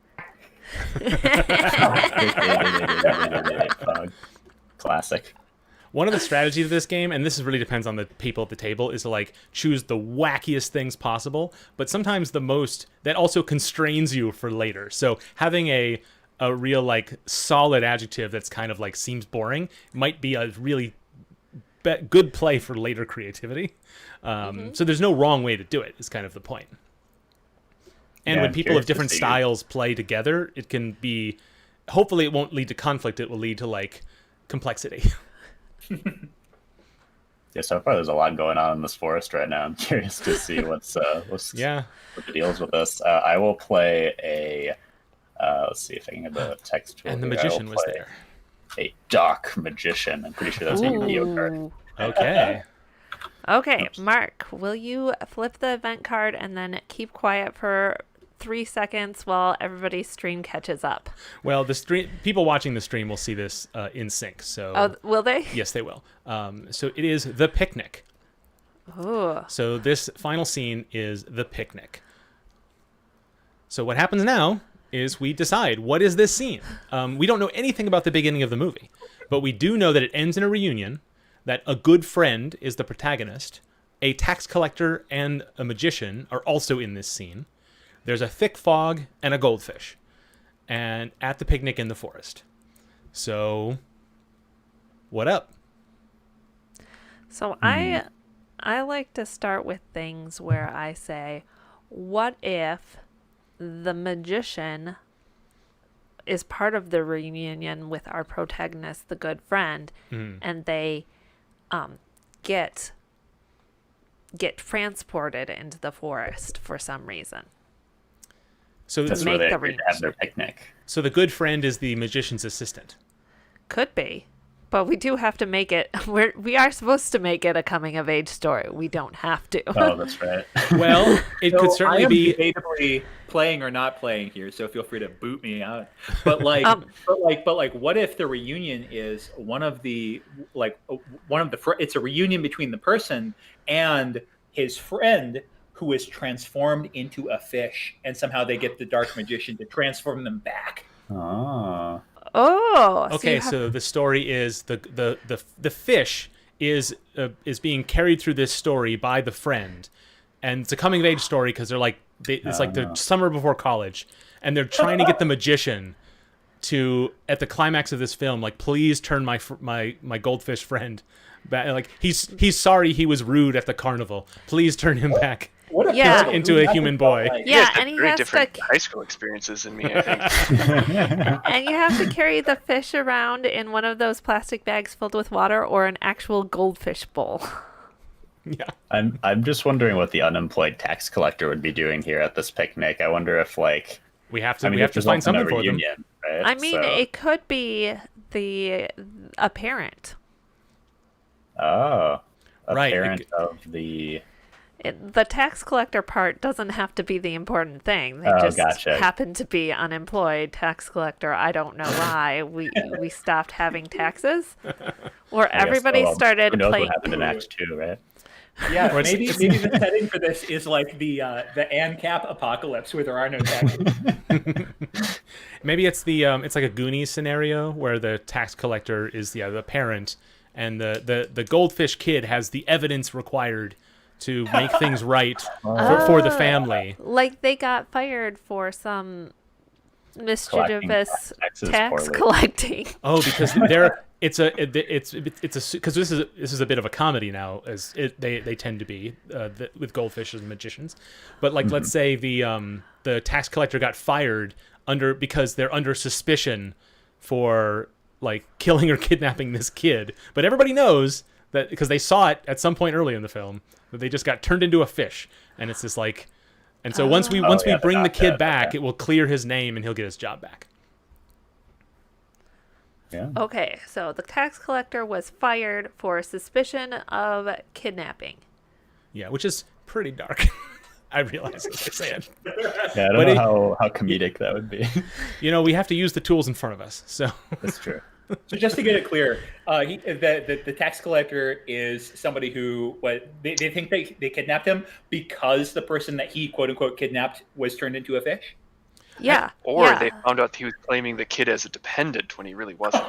Like he went to the good. carnival with his kid and their friend got turned into the fish, and so when it took time to take the people home, he couldn't take the friend home, and his parents called the government and got him fired. yeah, we've got to bring Jimmy back to human form so that they realize my dad didn't lose him at the carnival. I'm just gonna be so excited when we get to Act 1 and draw the event card and it's a carnival. Like, that's gonna make That's what I think. We make a lot of the thing about this game that's fun is we make a lot of assumptions about what happens earlier, but none of it is set in stone. Yep. All we can say is what happens in this scene is that the good friend of the goldfish, who we decided was once a human, is there to try to convince the dark magician to turn their friend back into a human in this sort of like foggy forest. And we're saying their parent, the tax collector, is also there. Mm-hmm. That's all we got. The rest of it is all, it can all funnel into place, but it might not. Mm-hmm. So does that feel good for Act 3? Well, the only thing that we haven't decided yet is how the picnic fits into it. Right. Yes. So, what do you think? Maybe the picnic is they invite the dark magician out, and they're going to impress them with their excellent potato salad. Oh, yeah, it won't come fabulous. out for just nothing. Yeah, Right. or some item that we Fish might and dips. discover in season 2, for Act 2. Right. We're trying to convince the magician, so maybe the picnic is the way to do it, right? Uh-huh. This is our last chance to make a good impression, so he'll lift the curse. Mm. Yeah. All That's right. a wrap. Okay, so now we draw a setting for Act 2. Oh, do we do editor's notes first or later? Later. Okay. So setting, right. then re-ravel cards. Whoa. Nobody knows. Okay. I'm going to put the event card there because then it feels more, Ominous. yeah, but although nobody knows makes a lot of, makes it pretty ominous. So Dale, all these cards were written by you with some intention, although you always want players to interpret them themselves. But is nobody knows that we, the viewer of this movie, don't know where the characters are, or that they are in some sort of like they are lost, perhaps, or like what would you think? I suppose we can interpret it anyway. I was assuming it was going to be they're inside a dark cave and you don't know or you can't see beyond the windows. Okay. All Like right. the viewer But can't see. yes, you as the viewer can't see.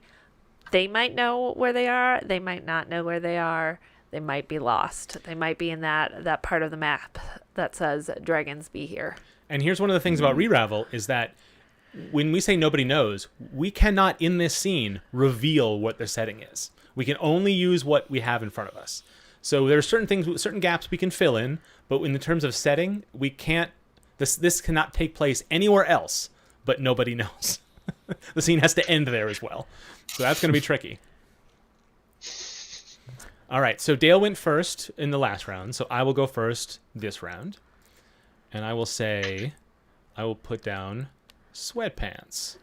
And I will say... What kind of sweatpants? Matching sweatpants. Why is your... Yeah, why is it not red like my Yeah. character? I don't know. I'm not. I don't endeavor to care. Because it's putting a word that doesn't make sense because it doesn't actually match anything. Well, Yeah. well, it's a bunch of match the different other sweatpants. Everyone's got sweatpants, and it's matching. Could be. Dale, Okay. that's not what the adjective says, Dale. They match themselves. Okay. Right, they could just match the shirt, right? They could match the That's a good sweatshirt. pick. Yeah. It's It's gonna be up to us later. I have an idea of what I mean by it, but that doesn't mean that's what we're gonna end up with. Yeah.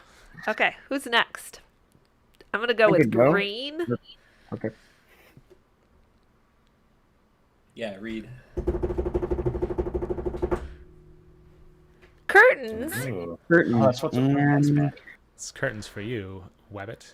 Well, I was gonna say even the curtains, which is I think why they're there. Moving curtains.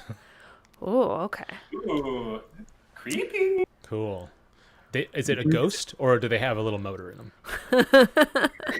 Maybe it's just somebody hiding behind them. exactly. It's just the wind, but the wind's making this noise. Who knows? Ooh. Okay. Spooky. Does the audience have a recommendation or an adjective or Yeah. modifier for this? Chat, you want to pick Dale's card? I don't know if chat can see Dale's card. Oh yeah, there we go. Yep. Okay. Oh. Because I am personally Can we kind can we see the cards that are in play right now? Oh yeah. I was thinking we definitely need like another character card, and I think that one kills I it. think that one too. Do you have an idea for a adjective? Exasperated. Okay.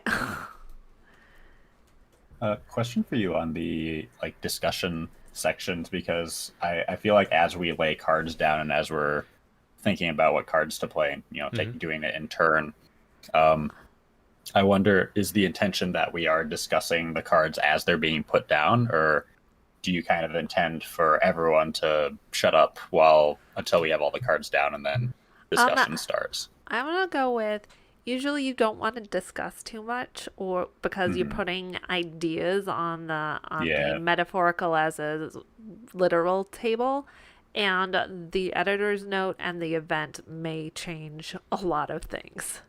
In playtesting, what tends to happen is the mechanics are such that very little of what you say or decide is ever really holds up that well, but some of it does.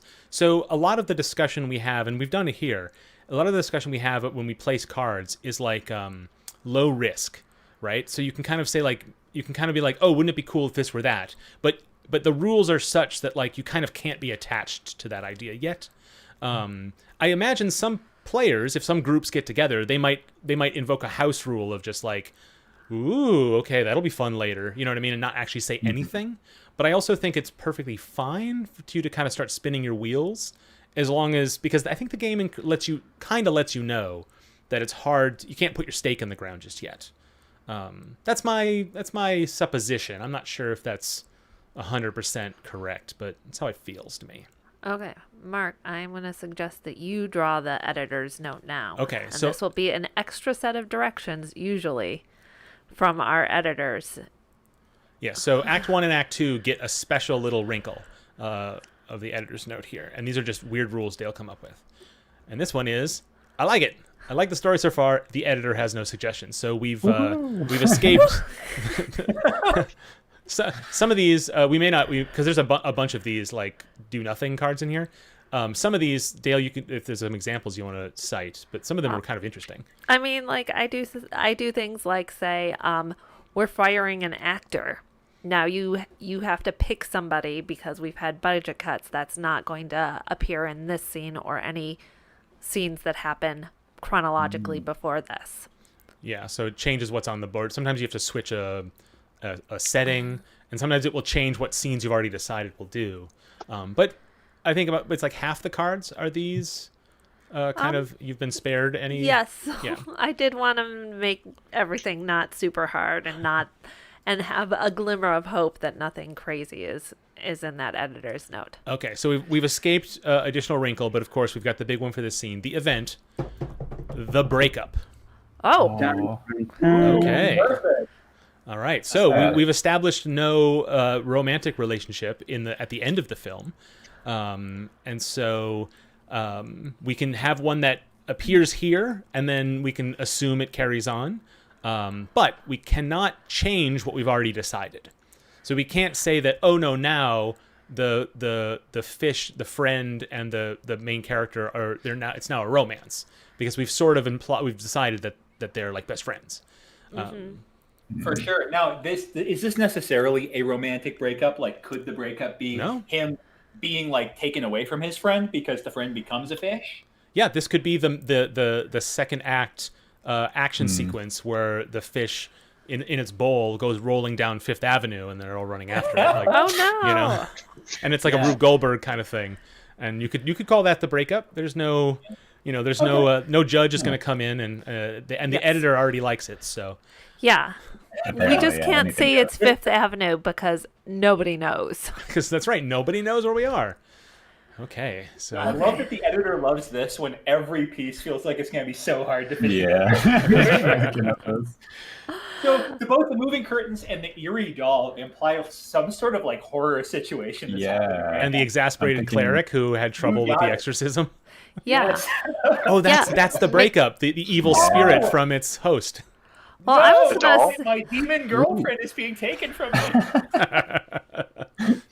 All right, so they're in somewhere. It's unclear where they are, but like some sort of kind of dark house very kind of thing. Yeah. lack of lighting, sort of. Or how alternatively, ended up here somehow. some sort of like Alice in Wonderland type thing where you just like literally don't know where you are because you're in some sort of psychoverse. If this is a case of breaking up some sort of, there's a ghost involved. This could be the cleric if they're the exorcist, although it doesn't totally line up.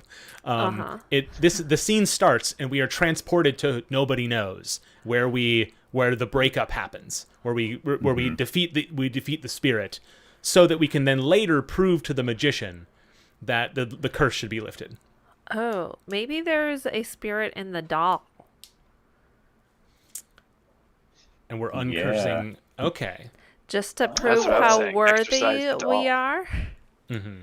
So maybe is this like we're just doing this like cool thing to prove to the dark magician that we deserve? It could be is that we're doing this for the magician. We scratch his back, he scratches ours. Oh, maybe we're breaking up somebody's spirit from their body and putting it in the doll to impress the dark magician with how great we are at dark magic. Yeah, we're gonna bring it with some picnic. That would work. I'm just looking at these matching sweatpants, and then really just looking. That one's the real oddball in this group. Maybe it's that.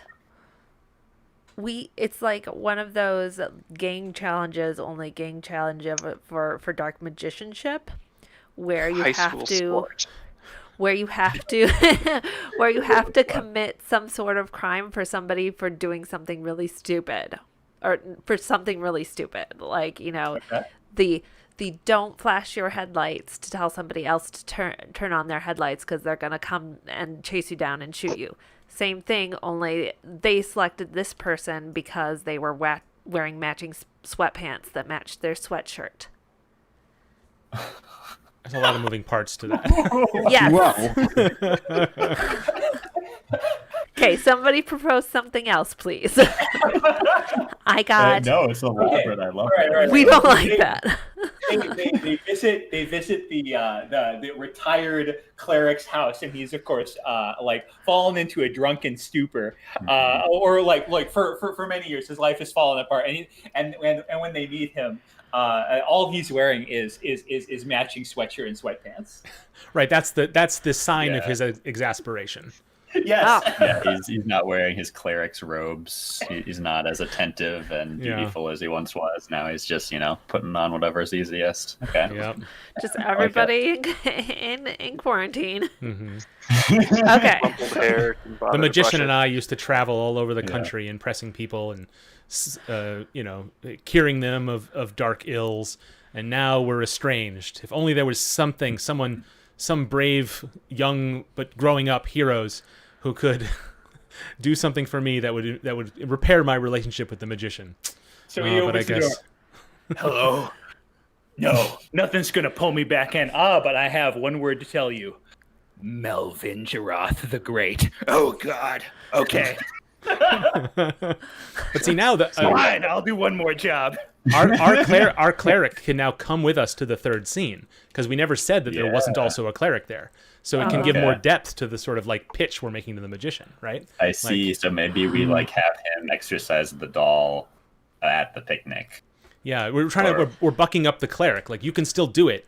You still have what it takes, and it's all this whole like. It's like one of those kinds of comedies where like you're trying to like solve a bunch of your problems, but you spend the whole movie solving other people's problems.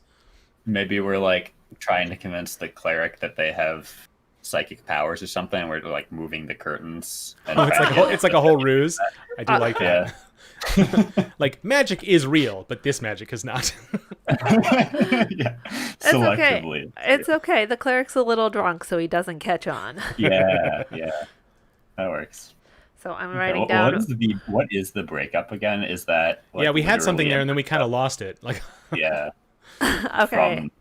It was either when they lose the fish for some reason, they're breaking up. They're like physically breaking apart, but not like ending their friendship.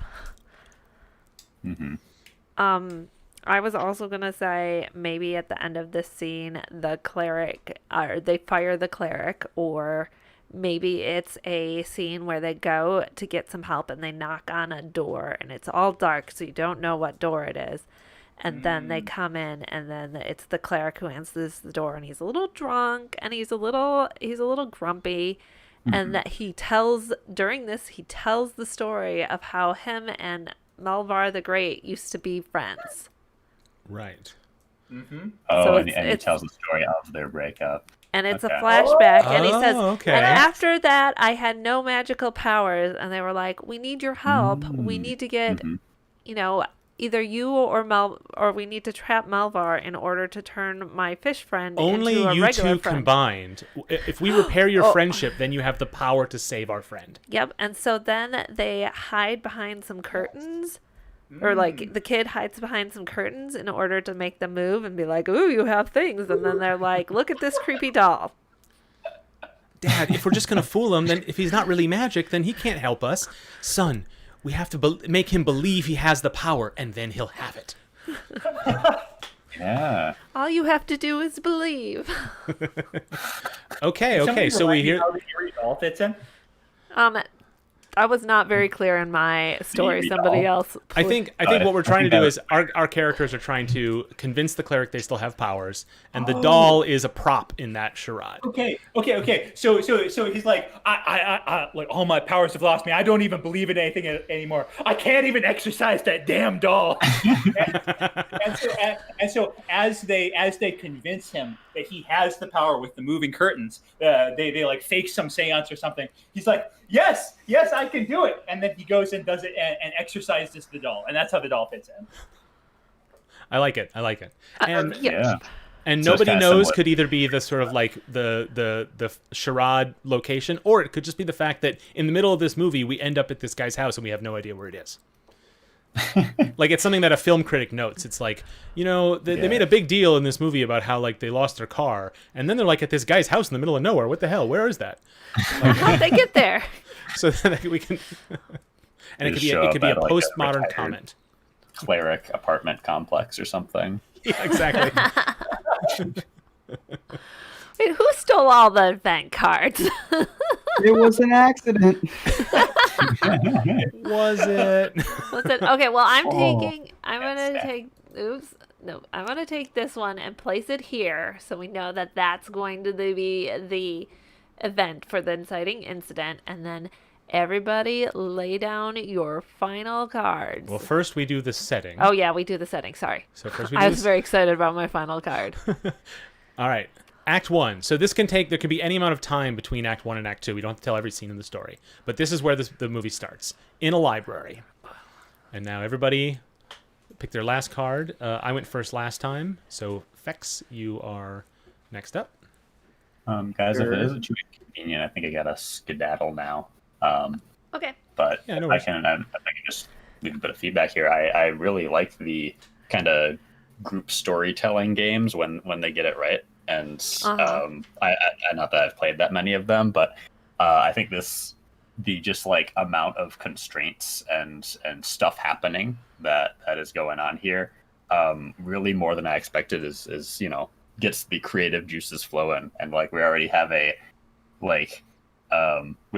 pretty complex story going on here, which is really cool. Like, I mean, it's the whole, blank canvas sort of thing, right? Where it's harder to be creative and come up with stuff when you don't have constraints. And Yeah. I guess just this number of things going on seems like a really good fit. I guess question to you is, do you have is there are there different levels of like player counts which result in different amounts of cards being played that you've seen more or less? Haven't just always had one player per, or one card per player, and so that's resulted in with 2 players. It's a very like you don't have that many constraints, but you're not trying to like shoehorn anything in.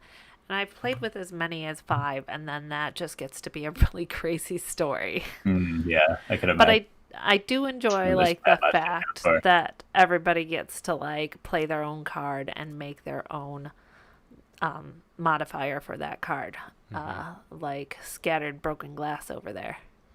Like a game like this could be played with 20 people if the rules were a little bit different. But yeah. as it is, it's kind of like, and you could play with 10 people and it would still work technically, but you wouldn't want to play that way. But like 2 to 4 seems to be, and then 5 if you're feeling daring. Right? Yeah. Right. And then, of course, people can play on teams, or you could have somebody in the room just playing commentator. But I am really curious how people would react to that as a limitation. Like if a player picks up the box and says, like, why can't I play with 10 people? You know what I mean? Like to convince them that there's the reason why we don't play with 6 cards per round, Then you I mean, have this game seems like very like house rulable almost, like a very social like party game setting or something. Maybe there's a mechanism, that's like an about apples to like apples style mechanism, where everybody lays down cards face down, you flip them up, and then of the 5 or 10 cards or however many players, then there's some sort of voting where you only use 3 of them, or some sort of system that could account for that. But for now, I think as it is, 2 to 4 seems like the sweet spot. And it does play differently with 2, 3, and 4, which is kind of cool. Cool. Well, thanks for having me on, guys. Yeah, thank you for Thank playing. you. Yeah, I'll talk to you later. Lane, do you want to? We can grab a random card and have you play it. That sounds delightful. 'Cause I know it's supposed to- Alternatively, maybe I could actually join. Let's see. Oh, okay. Scattered broken glass. So it's all over. Yeah, in the library, not the carnival like I predicted. Yeah. Could Oh, no. possibly happen. Yeah. So here's the thing. The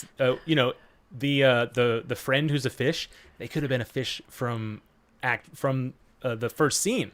They don't have to be turned into a fish here. Although that seems the natural thing we're headed towards. But Yeah. we don't have to. We don't know what that event is going to be. It could just be like cold open. Oh man, my friend turned into a fish. Like it happened 3 months ago, and we finally figured out how to solve it. And my dad lost his job. Yeah. Like record scratch. Yeah, that's me. I bet you're wondering how I got here. Of course. Okay, Lane, do you want to go next, or are you just pulling event cards for funsies? I just got my first cards. I'm just reading them at the moment. Whoa, you're taking a baby from me. Wow. Yeah, these Yeah, are those are event cards. You pull from the Re-ravel Am I deck. not- oh, from the Re-ravel? Oh, come on. Come on. I want to play a baby. I just slowly watched you take event cards, and I was like, Oh man, a baby would be so fun here. All right, Yeah. let's take a look. Ooh. I want to play a card and make it a Re-ravel card. Anyways, let me stew on this for a moment. Somebody else. Okay, Somebody else. then I can go, and I'm gonna pick Locket. Okay.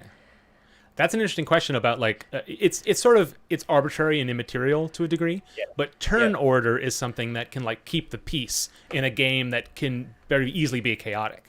Do you know what I mean? Like it's not that it's that important for you to know what the person before you had, or you're not advantaged by going last and knowing what other people played, but it adds some structure, you know. Okay, I'm gonna go with Antique Locket. Antique Locket. Oh, that could be the artifact that started all this. Or maybe it's just really valuable and somebody broke into the library to steal it. Maybe the locket has a glass, and that's what got shattered. And scattered? Yeah. We'll see. Okay. Mark, you want to go next? I'll go, sure. All right. Let's say... Or should I say red? I have an item and a character. Ooh. Chat can see what I've got in front of me. Oh. Sorry. if they want to tell me, because I don't know. This is what happened when you get to Act 1. You kind of like you're settled into your cast, and so anything you put down is kind of a curveball. I vote for the character because Yeah? just given the setting, it doesn't seem to make much sense. All right, it's a butcher. So good. It's so good. Ooh, what kind of butcher? All right, let's see. An apprentice butcher. Oh. So maybe they're there for some materials, some research. Yeah. Okay. Cool. I definitely, when I play this game, I have a real instinct to try to make things make sense. Like I don't want to pick the random thing. But what's great about this game is, no matter, you can make all the efforts you want to be as random as possible, or to be as sensible as possible, and it does not matter. It doesn't. You will not get your way. We're gonna go with a jarring communique. Okay, right. I like that a lot. All right, so our editor's note. Dun dun dun. Dun, dun, dun. I like it. What? We're killing it, guys. Did you shuffle these? It's so funny. I've been telling Dale, like, you got to take out all these I like it cards so you can actually play test these. And Dale's like, no, the balance is important. And the last couple of games we've played, we have not drawn a single proper editor's note. No, the last one we played, we picked that one that was Set Designer's Strike. Oh, I don't remember that one. But yeah, I guess. Should we re-roll right now? Take it. Sure. Yeah, go ahead. Budget cuts. This production needs to cut an actor. The group picks a character. The scenes that have not been written may not contain this character. So this one's easy for us, because so we only have one option.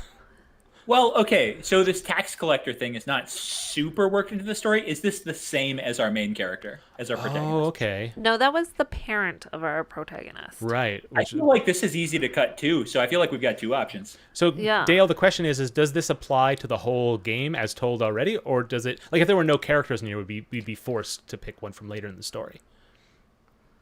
Like, what's the constraint we're under? The constraint we're under is we already hired the butcher character, so we have to fire someone. It can be the butcher, or it could be the tax collector. So it's not limited to this scene. Okay. No. So I think the tax collector can go, because it is fun to rewrite a little bit of what we've done. Although this is probably the least impact. I mean, on the... we could fire the cleric. That's true. That would change a lot. Yeah, that whole scene would be so different. What's Oh, nice? they What's nice shot about that these? scene already. It's just Act 1 can't have it. The scenes that have not been written. Oh, I see. So we can fire these actors, and they still are in the movie. Yep. Because we shot the movie already. Yep, they just can't be in the library. But they can't be in the library because we haven't shot this scene yet. Yep. Oh, sure. Yeah, I feel like the cleric would be an easy one to fire then, because oftentimes that character isn't even introduced until you see him for the first time. That makes a lot of sense. Okay. Okay. So I don't know. We can. don't know why my cursor is flashing, but Here, I'll draw a thing. they've been tapped. Oh, I was gonna do this. Look, I X'd them out almost. Okay, we'll need to have some other visual indicator here, but okay, cool. All right, so now we are ready for the event. The award. The award.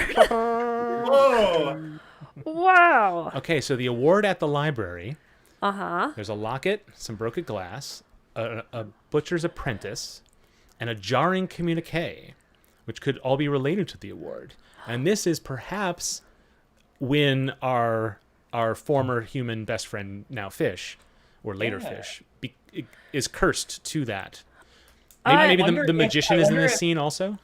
I wonder if perhaps they were wearing the locket, and when they turn into a fish, fishes are usually smaller than people, so it clatters to the ground with a shatter of broken glass. I like that. Let's see. So I kind of want the magician to be the one. Like, so the question: what is this curse? Is this a curse that they stumble upon and they need to go seek out the magician, who they learn in scenes in between our scenes is the one who could help them? Or is it the magician that caused this? I think if the friendship is important, the cleric and magician friendship is important, then maybe the magician's not our villain, and so they don't need to appear in this scene. They can maybe appear in others that we haven't written, but not. You know what I mean? And it could be like they just stumbled upon a curse in the library. Oh. But I don't know. What do you guys? It is a dark magician. Is this a Snape-like character who just seems dark but actually has a heart of gold? I don't know. We did not define how dark of a magician they are. Yeah, I was kind of thinking dark was just a matter of like their powers had dark implications, but maybe they themselves were cheerful. But we didn't really settle that because presumably with the reunion, our characters were able to convince them. So maybe they melted their cold heart. Yeah. Or maybe it was just they showed up at the picnic with the cleric and everything was immediately okay. There were two reunions here, between the cleric and the magician, and between the fish and the friend. Yep, that's right. And it's about the power of friendship, even through old age. Right. I kind of have an image of them reading something in the library, finding some sort of a curse or some sort of an event that turns one of the characters into a fish. And then one of the other people in the library looks up and being like, "Oh my goodness, is that are my eyes deceiving me? Is that a Red River loach? I have been looking for one of those for a long time. Oh, they'll be perfect for my stew. Come here!" And chases them around or something. Some sort of a little action scene to get things going. Yeah. Ooh, okay, what's the jarring communique then? Ooh, well.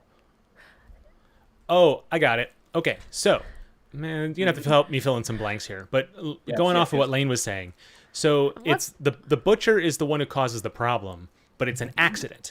So the butcher is like going through the library looking for his, the material he's looking for on the dish he wants to make, and he doesn't know a lot about fish. He's like he's a ham guy, and so he's like trying to figure it out, and he's like mumbling to himself.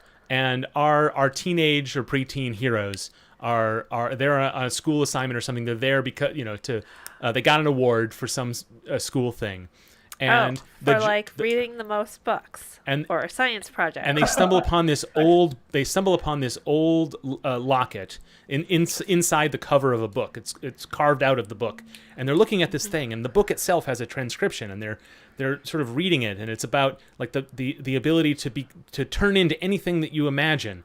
And it's like, oh, that seems like an interesting power. What's it doing here in the regular library and not at like a theme park library? And then the this butcher belongs in the Hogwarts library. The butcher comes wandering through, mumbling about the things he needs for his recipe, and he says the magic words, goldfish or something. And as they're testing out this thing, and all of a sudden, that's the jarring communique. And that then, pop, all of a sudden, goldfish to the ground. The locket it goes and it cracks, so they can no longer use the spell. And the butcher is now, they're just there to incite the incident and move along. And now the adventure begins. Amazing. Yeah, I love it. I think that sounds really good. How do we connect this through to the other acts? In other words, like what sets them on their journey that they'll end up seeking the help of this cleric, toward engaging this dark magician? How do they get set on that path? Oh, then the one kid gets the goldfish and puts it in some water from the drinking fountain. They get like one of those little Dixie cups. Yes. And then goes finds his parent, the tax collector, who brought them both to the library to receive their excellence in libraries and schooling award. Nice. Okay. And then the dad will get fired, but in the meantime, Yeah, there's he a lot of says, things that happen between Act 1 and Go Act 2. get that book. We need to check it out, and they find a clue in the book. Yeah, we learn everything about it. Yeah. That helps connect them with the cleric and the people who can help. So in the version of this game that has 5 scenes instead of 3, we'd have had something in the middle there where they research the book or deal with the firing of the father, or some versions of this game, scene 1, 2, and 3 lead directly into each other, but sometimes they're just snapshots of a movie. Yeah. I'd be curious to see what happens if there are 5 scenes that might have less stuff per scene. Because right now, well, either way, I feel like coming up with we have 3 scenes, but we don't have a lot of like connective tissue, and we can't really like tell this story in a satisfying way. At least in my view. Okay, what I'm hearing is Lane would like a 5-act version / 5-scene version. Didn't the game start out with 5 acts? It did, and then I realized it's a lot faster to playtest if you only have 3. That's true. It also, I was against paring it down to 3, but having seen it in playtests both ways, I think 3 is kind of the sweet spot in that it allows you, because one of the things that I like about the game is stitching everything together. Like I really, really like that. But most people do not like that because it's a job. And so having like a little bit of room between like 3 major acts, I think, and it's sort of implied, it's not said specifically, but if you're talking about a movie and each of them is a scene, everyone knows movies have more than 3 scenes. Sometimes it could be, like I said, it can be short and they can be really connected. Like in the case of our Act 2 and Act 3, 2 does kind of flow directly into 3. Like maybe there's a car chase in between, but like for the most part, there's the making the potato salad. Right. But like I don't know. I am curious too, but I think with 5 it does become, there's like a lot more cards and a lot more events you have to sort of like, if it's not perfect, you have to weasel out of it a little bit. I don't know, but I'm in favor of there being variants, but I think 3 feels like a good default to me, even though it's not to my taste exactly. That makes sense. Yeah, I was thinking maybe like something like 3 could be like the recommended, but there could be options to do more or less depending on preference. Yeah, there's a limit between like this is a system that could have lots of different variables for players to find their own version, but then there should be some authority of like what the base game is. Right. Because then that's the one that's going to be tested the most. That's where all the rules should be geared towards, and then the variants are available, but not. They don't have. It doesn't have to be balanced for all scenarios. I don't know. But Dale, you're really happy with 3, right? Or is it just playtesting, or is that really where you want to go with it? It feels good, and especially when we played 5 scenes with 5 people, that was a little crazy. Yeah. I mean, you get a real epic story at the end. So. You do. That's very true. Yeah. So with the game being over, more or less, optionally you can have somebody sort of burden themselves with telling the whole story from front to back and giving it a title. You're right. That's right. That's the thing. Everyone has to give it a title. That's the last thing you do. That should be a blank card that you have to scribble on and then put in the box. And then later you can be like, do you remember the one we called, Marmots on the Moon? And everyone's like, no. All right. So what's a good title for this one?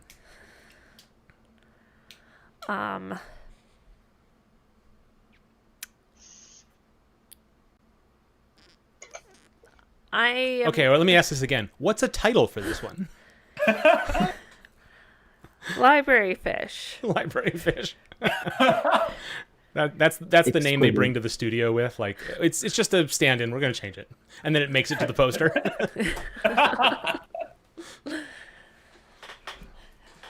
Yeah.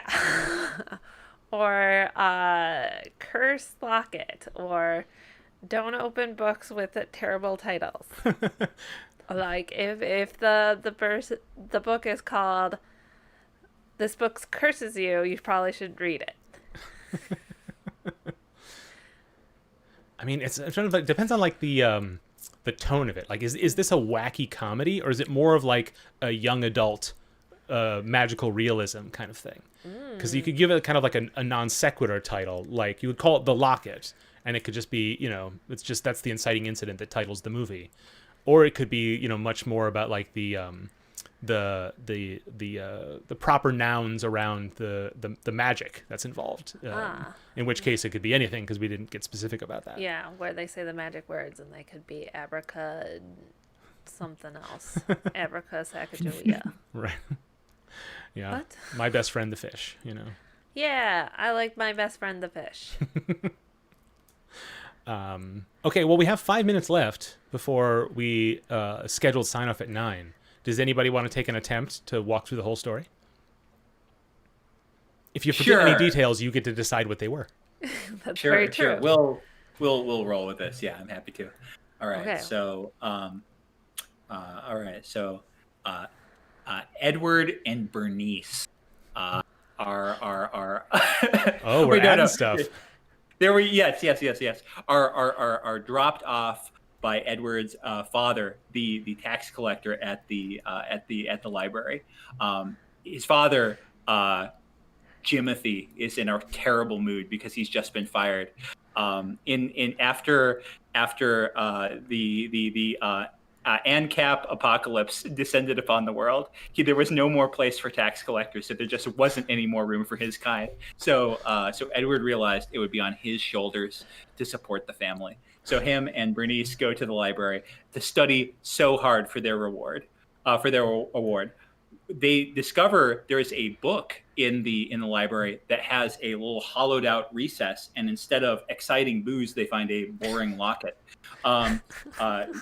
Bernice That's the title, Boring Locket. Tries to open it up, but is unable to. So she shrugs and puts it on. Meanwhile, a butcher. Another been library yes. patron who just happens Thank to be you. a butcher who's studying. Well, earlier, this character bumped into Bernice on his way to his seat, muttering something under his breath. So he's been established in this scene. Excellent. He comes back through, mumbling again, naming off different kinds of fish. And when he says barracuda, abraca barracuda, then Bernice turns into a big toothy ambush predator. Wait, it's a goldfish. Never mind. She turns into a goldfish. That's what I mean. Well, it could just be a gold barracuda. Yes. Okay, Although so- I don't know so how it's going to fit in a Dixie cup now. Edward grabs the goldfish from the ground, hastens and rushes over to the nearest bubbler and pours it out and realizes, oh no, I need something to hold this water. So he runs off to the cafeteria. And asks Agatha, the 87-year-old chili server, if he can borrow a Dixie cup. Fortunately, she says, "Yeah, go ahead." And he rushes back with the Dixie cup, throws Bernice in there. But what he discovers is that the water is too cold and it needs to be warmed up. And Bernice is very uncomfortable. Frantically, he runs into a dark room so that he can find a heater to put her on. But when he gets lost in that dark room, he stumbles around and ends up in someplace completely unknown, someplace in the school that he's never been to before. He now remind me what I was wondering where you were going with this. Stumbling through the dark hallways, he ends up reaching a wooden door. And he's like, "Wow, this school, I thought it was too cheap. I thought it was made by prison contractors. I didn't think they could afford a wooden door. I'm going to try opening this." Creaks open. And on the inside, he hears, "Hey, who are you?" Edward says, "Hi." And he hears the voice saying, "Hey, I wasn't going to do this sort of thing anymore. Wait a sec. I just realized who's going to be moving the curtains. I don't know. Originally, he went there with his dad. Oh He man, went there with his dad? you were so close to the rails the whole time. Yes. Okay. All right. Perfect. Edward pulls out a walkie-talkie and says, "Hey, Dad, I need you to shake the curtains real quick." Okay, thanks very much. Hey, Mr. Retired cleric, who lives in the school in the dark hallways. I need your help. You actually do know how to do exorcism still. Dad, do the thing. And the cleric is like, "Oh my God, I do have the ability to do magic." Dale, tapping out. You gotta tap in. Says, I haven't done magic since I did magic with my best friend Melvar the magician. We had a big blowout when he tried to raise somebody from the dead. And I never talked to him again, nor did I practice magic. And now here I am in my matching sweatpants. In my matching sweatpants. So you can tell, obviously, it's day going very badly drinking for in me. this closet / house. / nobody knows. Yep. And so Edward says, this seems like, and he tries to turn, what was her name? Bernice back from a fish into a person, but it doesn't work. And so the cleric says, well, maybe we should call Malvar the magician. He's very powerful. But to do this, we have to incentivize him. His favorite thing, potato salad. So they make some potato salad and have a picnic in the forest. They bring it out to the forest where the dark magician lives and invite him on a picnic with Edward's dad.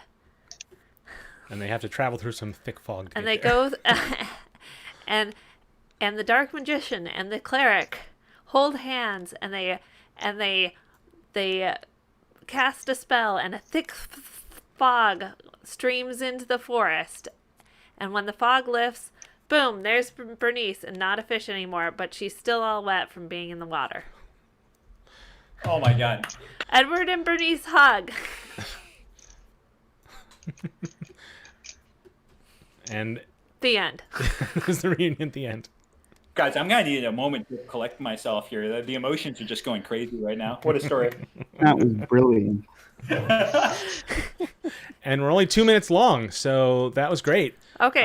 Any final thought? We're not, no one's kicking us off the air, but anyone got any thoughts on the game or on this story or how any of the pieces interrelated before we sign off?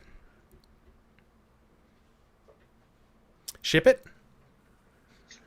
Yeah, I'm gonna. Yeah, what's your next step? Yeah. Good question. I just kind of want to play a bunch more games. I know that we played an iteration where you've got 4 different setting cards, and we could pick which setting as a group we wanted each scene to be in. So there's like a bunch of iterations. I also need to try out the genre cards, because we sort of made this a coming of age one, but I don't know if there's ones that will just be like really, really hard to pull off or to burden a group with, or if there's more that we should be putting in there. Like I know Mark and I discussed last night that there's no action genre or superhero movie type genre. So there are all sorts of different things that I think I just need to get used to and like understand if there's any of those Re-ravel cards that like everybody hates that we should just take out, or ones that we should put in, or you end up going through in this case 12 different cards. And so you go through the Re-ravel, like the main deck, quite quickly, and how many more I really should be making in order to make this a kind of viable, playable, fun game time after time. And then I was going to say there's only like 7 end cards because if you've seen movies, there's only 7 different types of endings. You know? And I really think I need to get rid of that falling off a cliff one. But that's from Thelma and Louise. It's just like, it's like somebody's going to fall off a cliff. But it's not really that much. Looking through all the cards for the benefit of the viewers, taking a look at the editor's notes now, and some of these are wild. What? Yeah, that's why I had to put in some that were just like, I like it, because imagine having 2 wild ones. Yeah, it's true. I like my one called Rom Command. Put a romance in this. This time warp is crazy. The end scene, you have to switch the order of the card, like, it really... Yeah, and like trying out like all the different editor's notes to see if it's way too crazy. Yeah, I love the potential for these. Mm-hmm. Yeah. Yeah, the trick is like with 3 scenes. Oops, that's not one. With 3 scenes, and Dale wanted to reduce the chaos here, so it's only 2 editor's notes. Well, you haven't written anything. Right, exactly. In the scene but it means that each one has a lot of impact, or potential for a lot of impact. Mm-hmm. Like if you had 5 scenes and only the middle 2 or 2 of the middle scenes or the second and fourth had editor's notes, then they could both be wacky because it's still less than half of scenes are ruined by wackiness. It could be that there's only 1 editor note for the whole game, and then it's just guaranteed to be wacky, and it happens at a random time. So you like roll a die after every scene is laid, but to see if that's the one you get the note. There's lots of different ways to do it, but it's very tough to playtest because it's one of those things that changes the game a lot and has to be rare by design. And so testing it is really tricky. Because you can't just play a game where there's a million of them, because then that's not an accurate way to test how it affects players, you know? Mm-hmm. What was I gonna ask? Are you in? That one says "good job" rather than "I like it." Yeah. No additional instructions. Fire. Oh, did I burn down the scene? Yeah. All new scenes will be at other locations. I do like the ones that change the settings, because then you have to find a way to make a scene you've already kind of laid out work in the sets you've already built, you know? Mm-hmm. Oh, I like that one. Pick a music star with they hit in the past year and have them cameo. Yeah, all of a sudden Taylor Swift is there. Is she another student? Is she Taylor Swift? Add a character trait to the character you incorporated. Oh, interesting. So another adjective? Mm-hmm. You're just going to read all these, aren't you? I'm just putting them out there for people to see as you talk. Where is this going? I didn't want to be too nice. This is the screenshot for this event tonight. Where is this going? A little convoluted, but I'm on board to see where it's going. Yep, usually they're a little convoluted. Well, thanks for playing, folks, and Dale, thank you for setting it up in Tabletop Simulator. I think you've definitely learned a lot. I know nothing about how to build a mod in this, but don't worry, you soon will.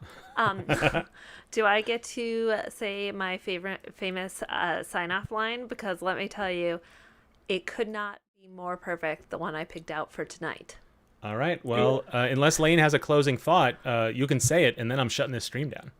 No. I just want to say how much I endorse this because, as we said, we need that sign off. Oh, wait, I've got one more thing to say. Just wanted to show this real quick. And that is that we've got a game jam being done by somebody in our community. Ben Burns is running a game jam that is make a game built around music that he will provide at the beginning of the jam. So very cool. Very excited for that. Begins on January 11th. That's all I got to say. So Dale, you can take you got a link for that, Lane? We'll throw that in chat real quick. Yeah, absolutely. It'll be in the Discord eventually, though. So if you can't find it now, we will spam that all over the place. But I'm just going to send this. Actually, it's really easy to remember. It's itch.io/jam/OSTjam. I'm going to put that in there, though. Cool. All right. Well, all right. It's up to you, Dale. Bring us home. Okay. Ready? So long, and thanks for all the fish.